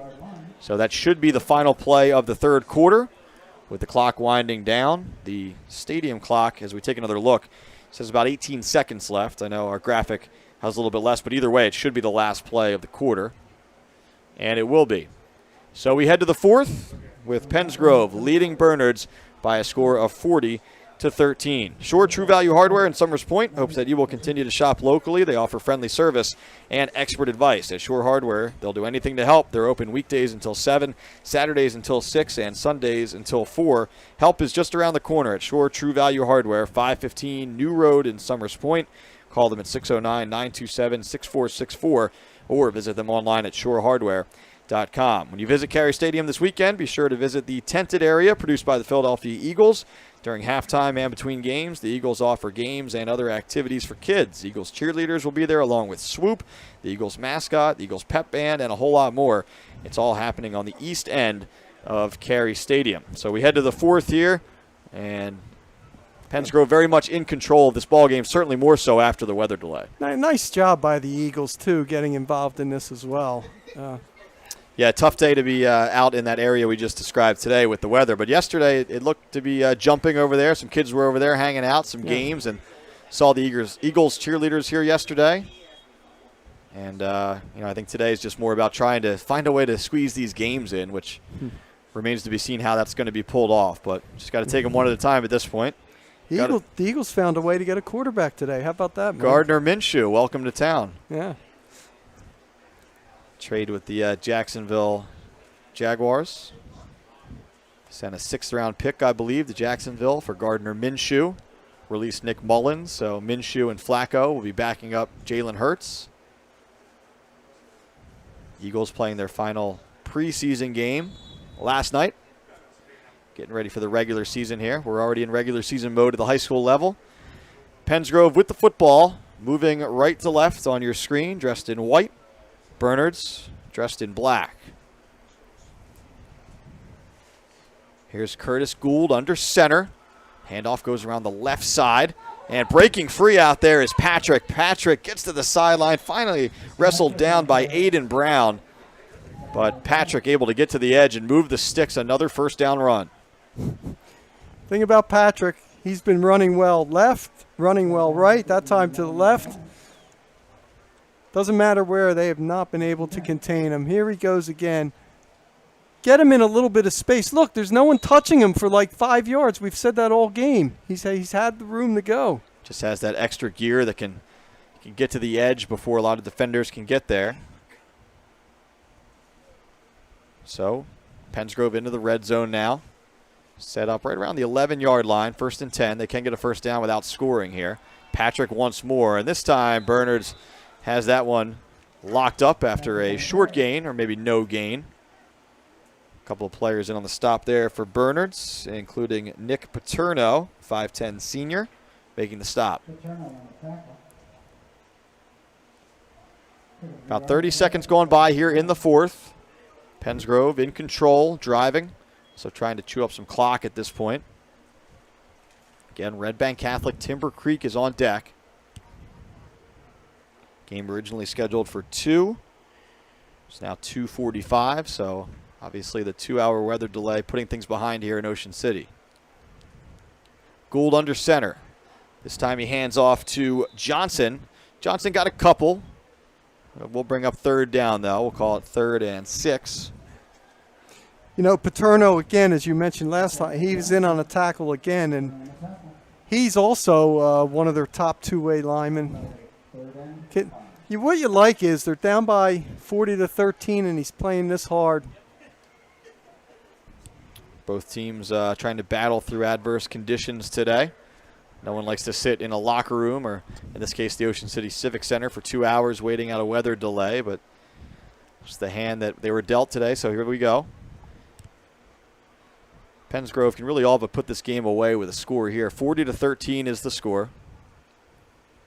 Toss left, Patrick. And again, Bernards has that one covered nicely. So as you mentioned, Mark, Bernard's battling. I mean, they'd love a stand here to just stay in this game. And that was Paterno again on the tackle. Just like the fight that he's showing. So you'd expect Pensgrove to go for it on 4th down. They haven't attempted an extra point today, let alone a field goal. So it'll be 4th and 5. Again, Red Devils can get a first down without scoring here, as the first down marker is right at the 1-yard line. So we'll see what John Emmel goes with here. I think Gould's going to keep it with a pass run option. He's got 3 players out to his right, 1 to his left. Gould is on the move to his right. Fires toward the back of the end zone. He had Cheeks back there, and he was unable to bring it in. And Cheeks pointing to his chest saying, hey, I should have had that one. But the Bernards defense holds, and it's a turnover on downs. So the Mountaineers, as we take another look here. Number 1, Jake Caldwell. This was a battle of number ones. Yeah, it looks like I don't know if he hit it or, if he deflected it or something, but he did a good job getting back there. He made up some ground on there. Yeah, tough angle from our camera. Couldn't exactly see if he got a hand in there. He was, either way, though, enough to affect the play. And again, we've seen trouble. Both teams have trouble hanging on to the football in these slick conditions. So here we go. Bernards has to hurry. They need points. They need a bunch of them, but not out of this thing yet. Looks like Dietrich will remain under center or behind center in the gun. He's got Lianza back there with him. Again, trying to draw Pensgrove offside.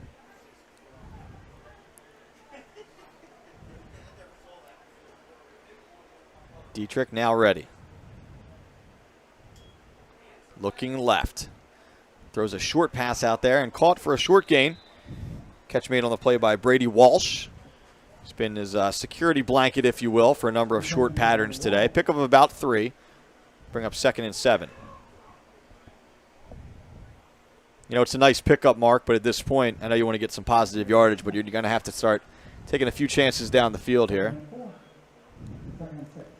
That's true, but it's hard because you're going to have Pensgrove knowing that and really amping up the pass rush. So 2nd and 7 after the 3-yard pickup. Clock continues to move. Lianza in the backfield. Dietrich hands off to Lianza and picks up a couple tough yards up the middle. Pretty close to the sticks there. It looks like he'll be about a yard or 2 short. Bring up 3rd and short from right around the 15, 16-yard line. 8:25 to go here in the game. One thing you've noticed, Bernards takes a long time between plays. Well, it's an offense that's kind of built to try and draw the defense offside, and we've seen that a number of times today, and it's worked, but at this point you just need to speed things up if you can. And they do go a little quicker here. Lianza gets the call, and he gets across the yardage he needed to for a first down, and that'll move the sticks and stop the clock just for a moment here. I don't know how many tackles we have for Spence, but he's been on almost every play. In and around the football all day long here.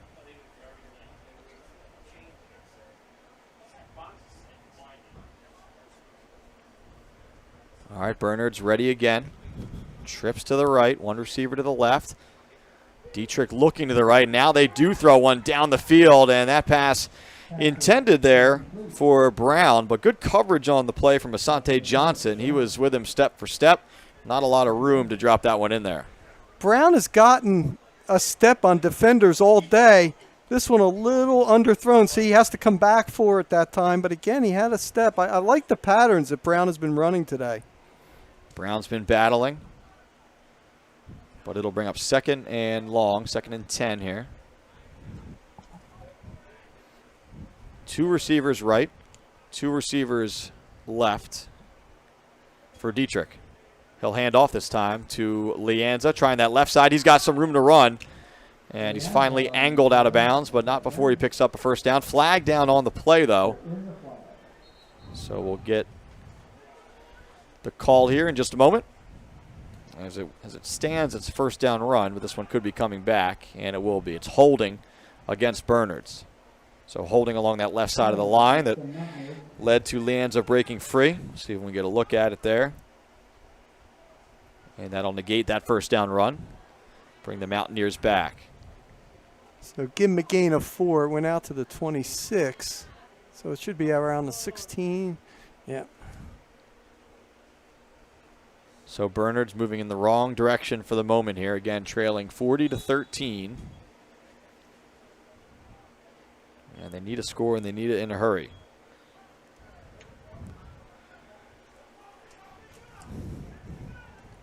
Dietrich stays in the gun. 3 to his right, 1 to his left. Lianza in the backfield. Looking right, now stepping up. And he'll finally be brought down there, unable to find an open man downfield. And I don't know if that's a sack or if he got 40-yard. I guess it is a sack, and they are able to get him back behind the line of scrimmage. Malik Lewis, 50, is so strong. He just hit him with his shoulder, and he went down. Watch this. Boom, right there. Yep, that's a lot of weight coming at you there as you're trying to step up into the pocket and maybe find some room to run. Brings up 3rd and long, 16 to be exact, with under 7 minutes to go here in the 4th.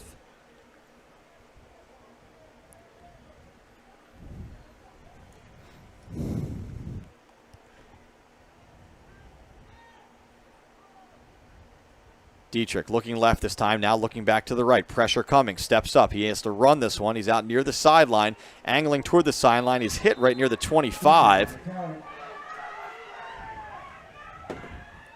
And not enough for a first down there. You know what you like about that play, though? Lianza was one-on-one blocking with Cheeks and more than held his own against the Cincinnati commit. Yeah, we'll take another look here. Watch you see as he come in. Now watch you see he becomes a blocker right there. He's just holding his own there, and then Pensgrove closes in. Dietrich took a shot right near the sideline, though. No flag on the play. 4th and long here. Must have it for Bernards. And this one's going to go against the Mountaineers. At least it would appear so. Looks like Tommy Hanratty. Nah, it's offsides. Oh, wow. So drawn off encroachment is the call against Pensgrove. So it won't be enough for a... Should be about a yard short, right? Nah, see, they are going back. I think the official pointed in the wrong direction. Oh, I'm sorry. Okay. But because Hanratty clearly ran across the line. So it does go against Bernards. Now it sets up 4th and 11. Dietrich has got to get 11 with this pass here. Airs one to a wide open man streaking down the seam. Brady Walsh. Does he have enough in the tank to get there? Fighting off a defender from behind. And he is caught inside the 5. But a huge pickup there from Dietrich to Walsh. Pensgrove able to hustle down there and get him. Trying to get a jersey number for you there. It looked like it was Avante Johnson. Check that. Is that a 3 or an 8 down there, Mark? That's an 8. Which we don't have on our list here. We'll try to get a number for you. But, yeah, good hustle there from Pensgrove. We're working with, I don't know how to describe the roster situation we're working with for Pensgrove. It's less than ideal, but we're doing our best up here. Lianza trying to get to that goal line. It looks like he's just short.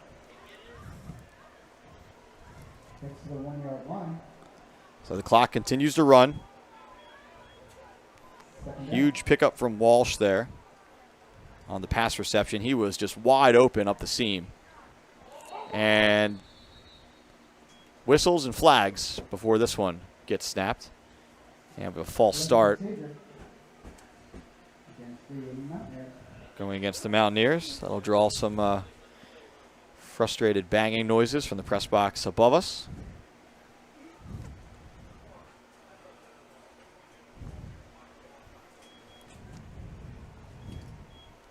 Well, first year for this event, Mark, but this might be a record for longest game of this event. That could stand a while here.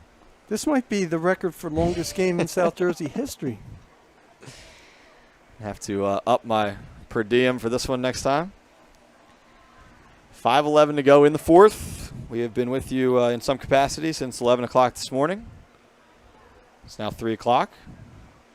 Dietrich out of the gun as Bernards is backed up. He pitches it out to Leanza. Doesn't have the angle. Cuts it back, though. A nice cut back, and he dives in for 6. How about that? Leanza knew he didn't have the angle to the pylon, so he stuck a foot in the ground and got in another way.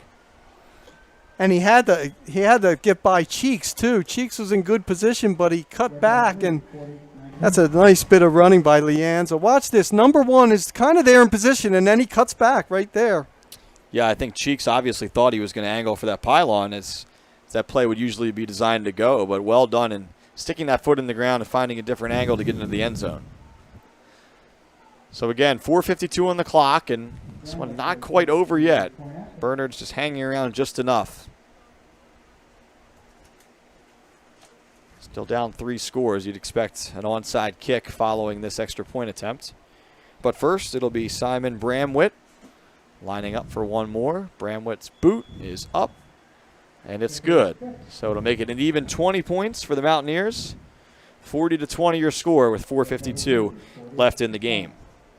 If you or somebody you know hopes to continue playing sports in college, Bill Shallcross at Crossover Productions can help. Bill can assist you in putting your best foot forward with a professionally produced highlight video at an affordable price. All sports are welcome, and no job is too big or too small.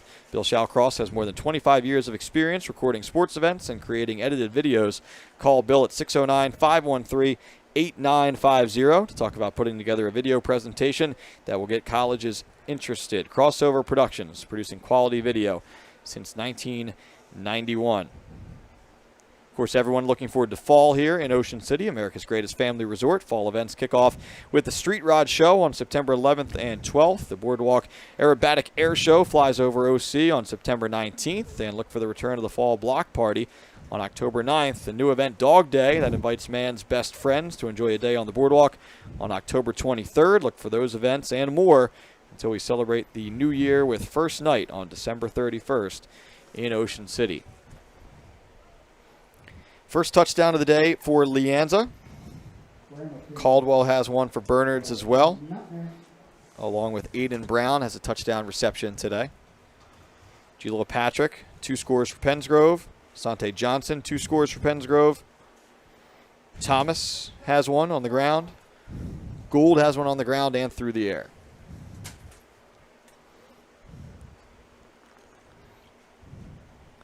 More fans filing in here for this Timber Creek RBC game.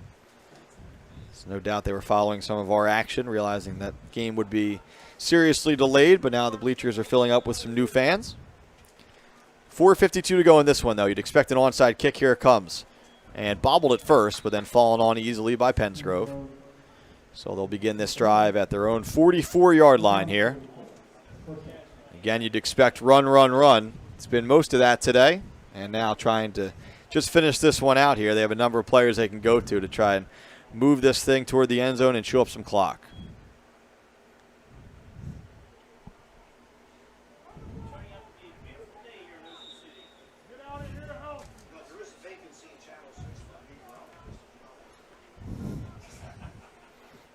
$40-20 is your score.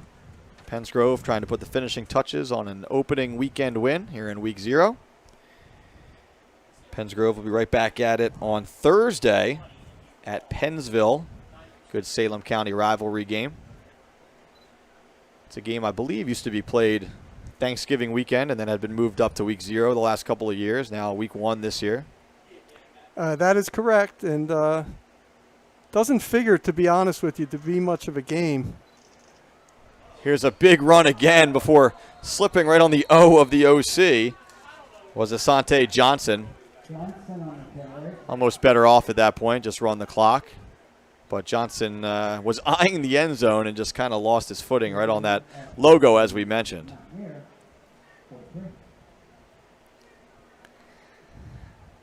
I'll tell you what, Mark. I mean, it was 21-7 right before the delay, somewhere in that neighborhood, and Bernards had the ball and a chance to get points right before halftime, and the game turned right in that moment and to start the second half, and it's been all Pensgrove really since. Also, that jump ball touchdown, that 31-yard pass with 3 seconds left Yep. that Pensgrove got, that really broke the back. Yeah, of, that's what of Bernards. Now there's a toss left, close to first down yardage there from Pensgrove. Yeah, I mean, that stretch is what I'm talking about. The stop that Pensgrove got coming out of the delay, and then you're right, scoring with just seconds on the clock there, and then scoring again to start the second half, which, of course, was just a few minutes after the previous play. I mean, that momentum can carry over from a first half to a second half a lot easier, if you will, when there really is no traditional halftime, when the teams are already out there on the field. That was Cam Lester, yet another back for Pensgrove. No shortage of backs on this team, I'll tell you that. Gould on the keeper, faked the handoff. Now he's free up the left side. And Curtis Gould, well, there's a flag on the play. I was about to say he was going to walk in for 6. But it looks like this one may be coming back. And Daryl Rappa has his hands up in the air. As we saw a Bernards player kind of get tossed to the ground there. As we take another look, check out right near the end of this play. And there's a block right there as Rappa makes it. And I guess that's what they're going to say right there. Yeah, I guess so. Don't want to be overly critical. I don't know if you let that one go in a game like this, but we're going to bring it back.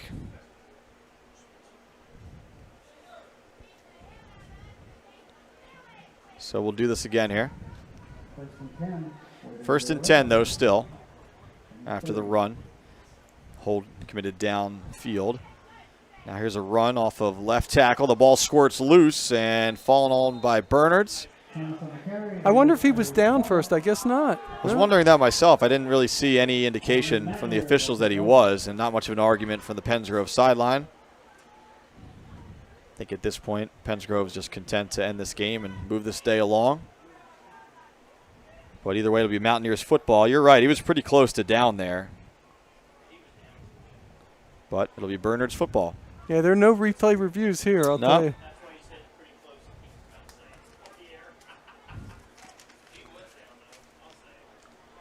All right, so Bernards football, again, down 3 scores, just 3 minutes to go. Maybe a little cliche, but maybe you try to get something positive going heading into next week. So this is a sweep to the left side. And Caldwell cut it upfield. Didn't really have the edge over there. He'll pick up 1 or 2. Keep the clock moving for now. One thing, if you're Bernards having to face a great Hillside program next week, is you wonder if they've settled on Dietrich here as a quarterback.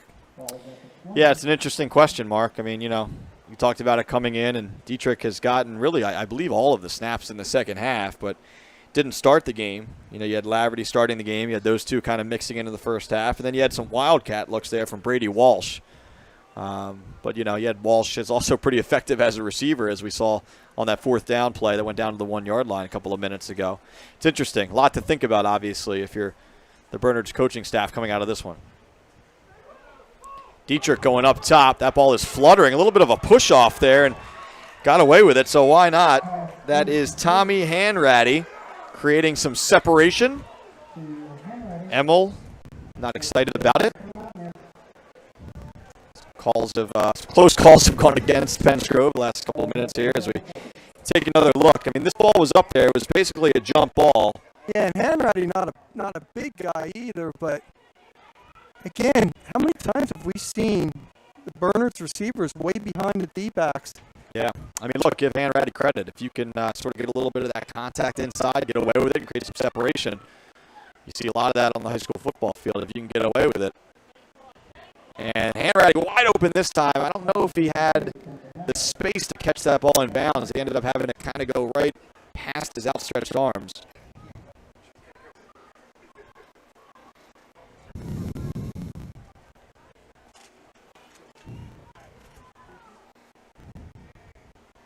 So 1:39 on the clock. 40-20 is your score.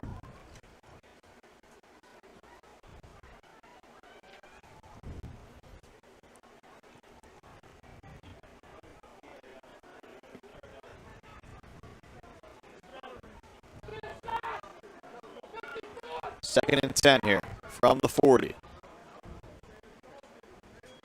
Dietrich. He'll hand off this time to Leanza. Get a few up the middle. It's been a solid game for Mike Leanza, coming off a 638-yard, 10-touchdown year in 2020. Now you say, why would Bernards call a timeout here with 1:33 left? Hey, this is a team they're trying to send a message. Hey, they're trying to score. They're trying to end the game on a positive note, and they're showing that you just don't give up. Or they figure they've been here all day anyway, and why not just spend another hour by the beach? But one or the other, for sure. I think it was the first one.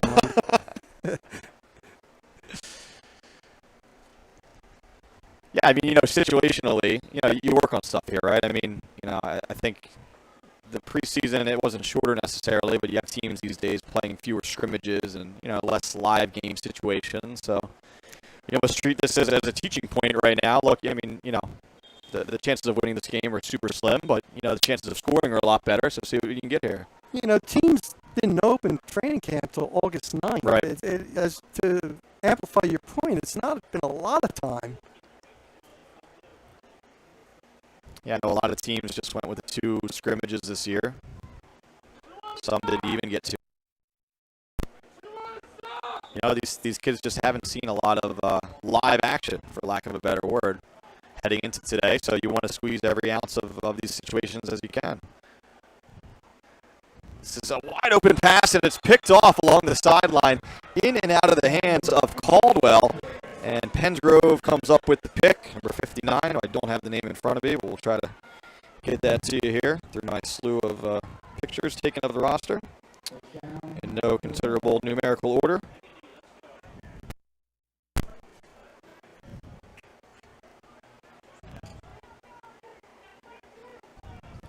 Credit that one to the Pensgrove team at this point.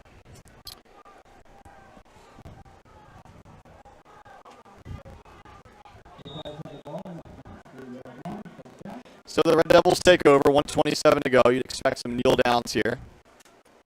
Put the finishing touches on a pretty convincing win. Game that was certainly tight in the first quarter. Had the potential to be tight again before halftime, and Pensgrove, as we've talked about, just taking over this game. Cheeks is in there in the backfield just in case there's a fumble as a tackler, so to speak. Timeout, Pensgrove. Gives us a chance to remind you one final time today that live video coverage of this game from the West Jersey Football League's first Battle at the Beach has been produced by Prime Events in association with South Jersey Sports Talk and the Sports X Network. The executive producers were Ari Bluestein, Dean Mikowski, and Tom Williams. Jordan Malik was our producer here at Cary Stadium, and Bill Shallcross was our videographer. Again, another reminder, Timber Creek Red Bank Catholic coming up next with Tony Blum and Sam Jenkins. That game should start about 20 minutes or so after this one ends. And to watch that action, go back to primeevents.net, select live video streaming from the menu. Again, hoping to get 3 more games in here today. Knock on wood, the weather has been cooperating more of late than it was this morning. But still a long way to go. Pensgrove will start the season 1-0. Doubling up Bernards today unless the score changes. Again, Pensgrove plays at Pennsville on Thursday. Bernards will take on Hillside at Rutgers on Friday as part of the showcase event. I know a lot of us will be up there next weekend. Back-to-back showcase events to open the 2021 high school football season. As the clock is now moving. So just to recap some of the scoring today. Jaleel Patrick, a couple of touchdowns for Pensgrove. Anthony Thomas found the end zone. Asante Johnson found it twice. Curtis Gould with a rushing touchdown and a passing touchdown. And then for Bernards in the loss, Michael Leanza, a nice day on the ground. He also had a score. Jake Caldwell found the end zone as well. And then there was a touchdown pass from Chris Dietrich to Aiden Brown. That's your scoring recap. A couple of two-point conversions for Pensgrove mixed in there, as I believe we'll need one final kneel down, or we won't. That'll be it. So as the final seconds tick off the clock here in Ocean City, a couple of players laying down on the field, soaking in the light rain after the marathon game we just had. We started at 11, and over 4 hours later, we have a final. As the teams get ready to shake hands at midfield, and the final seconds tick off of the clock. So that'll do it for game number 1 here on day number 2 at the Battle at the Beach. Mark, any final thoughts on this one? Well, in our preseason football guide, we predicted Pensgrove would win the Diamond Division, and as we talked about with Salem and Paulsboro, that will be no easy feat.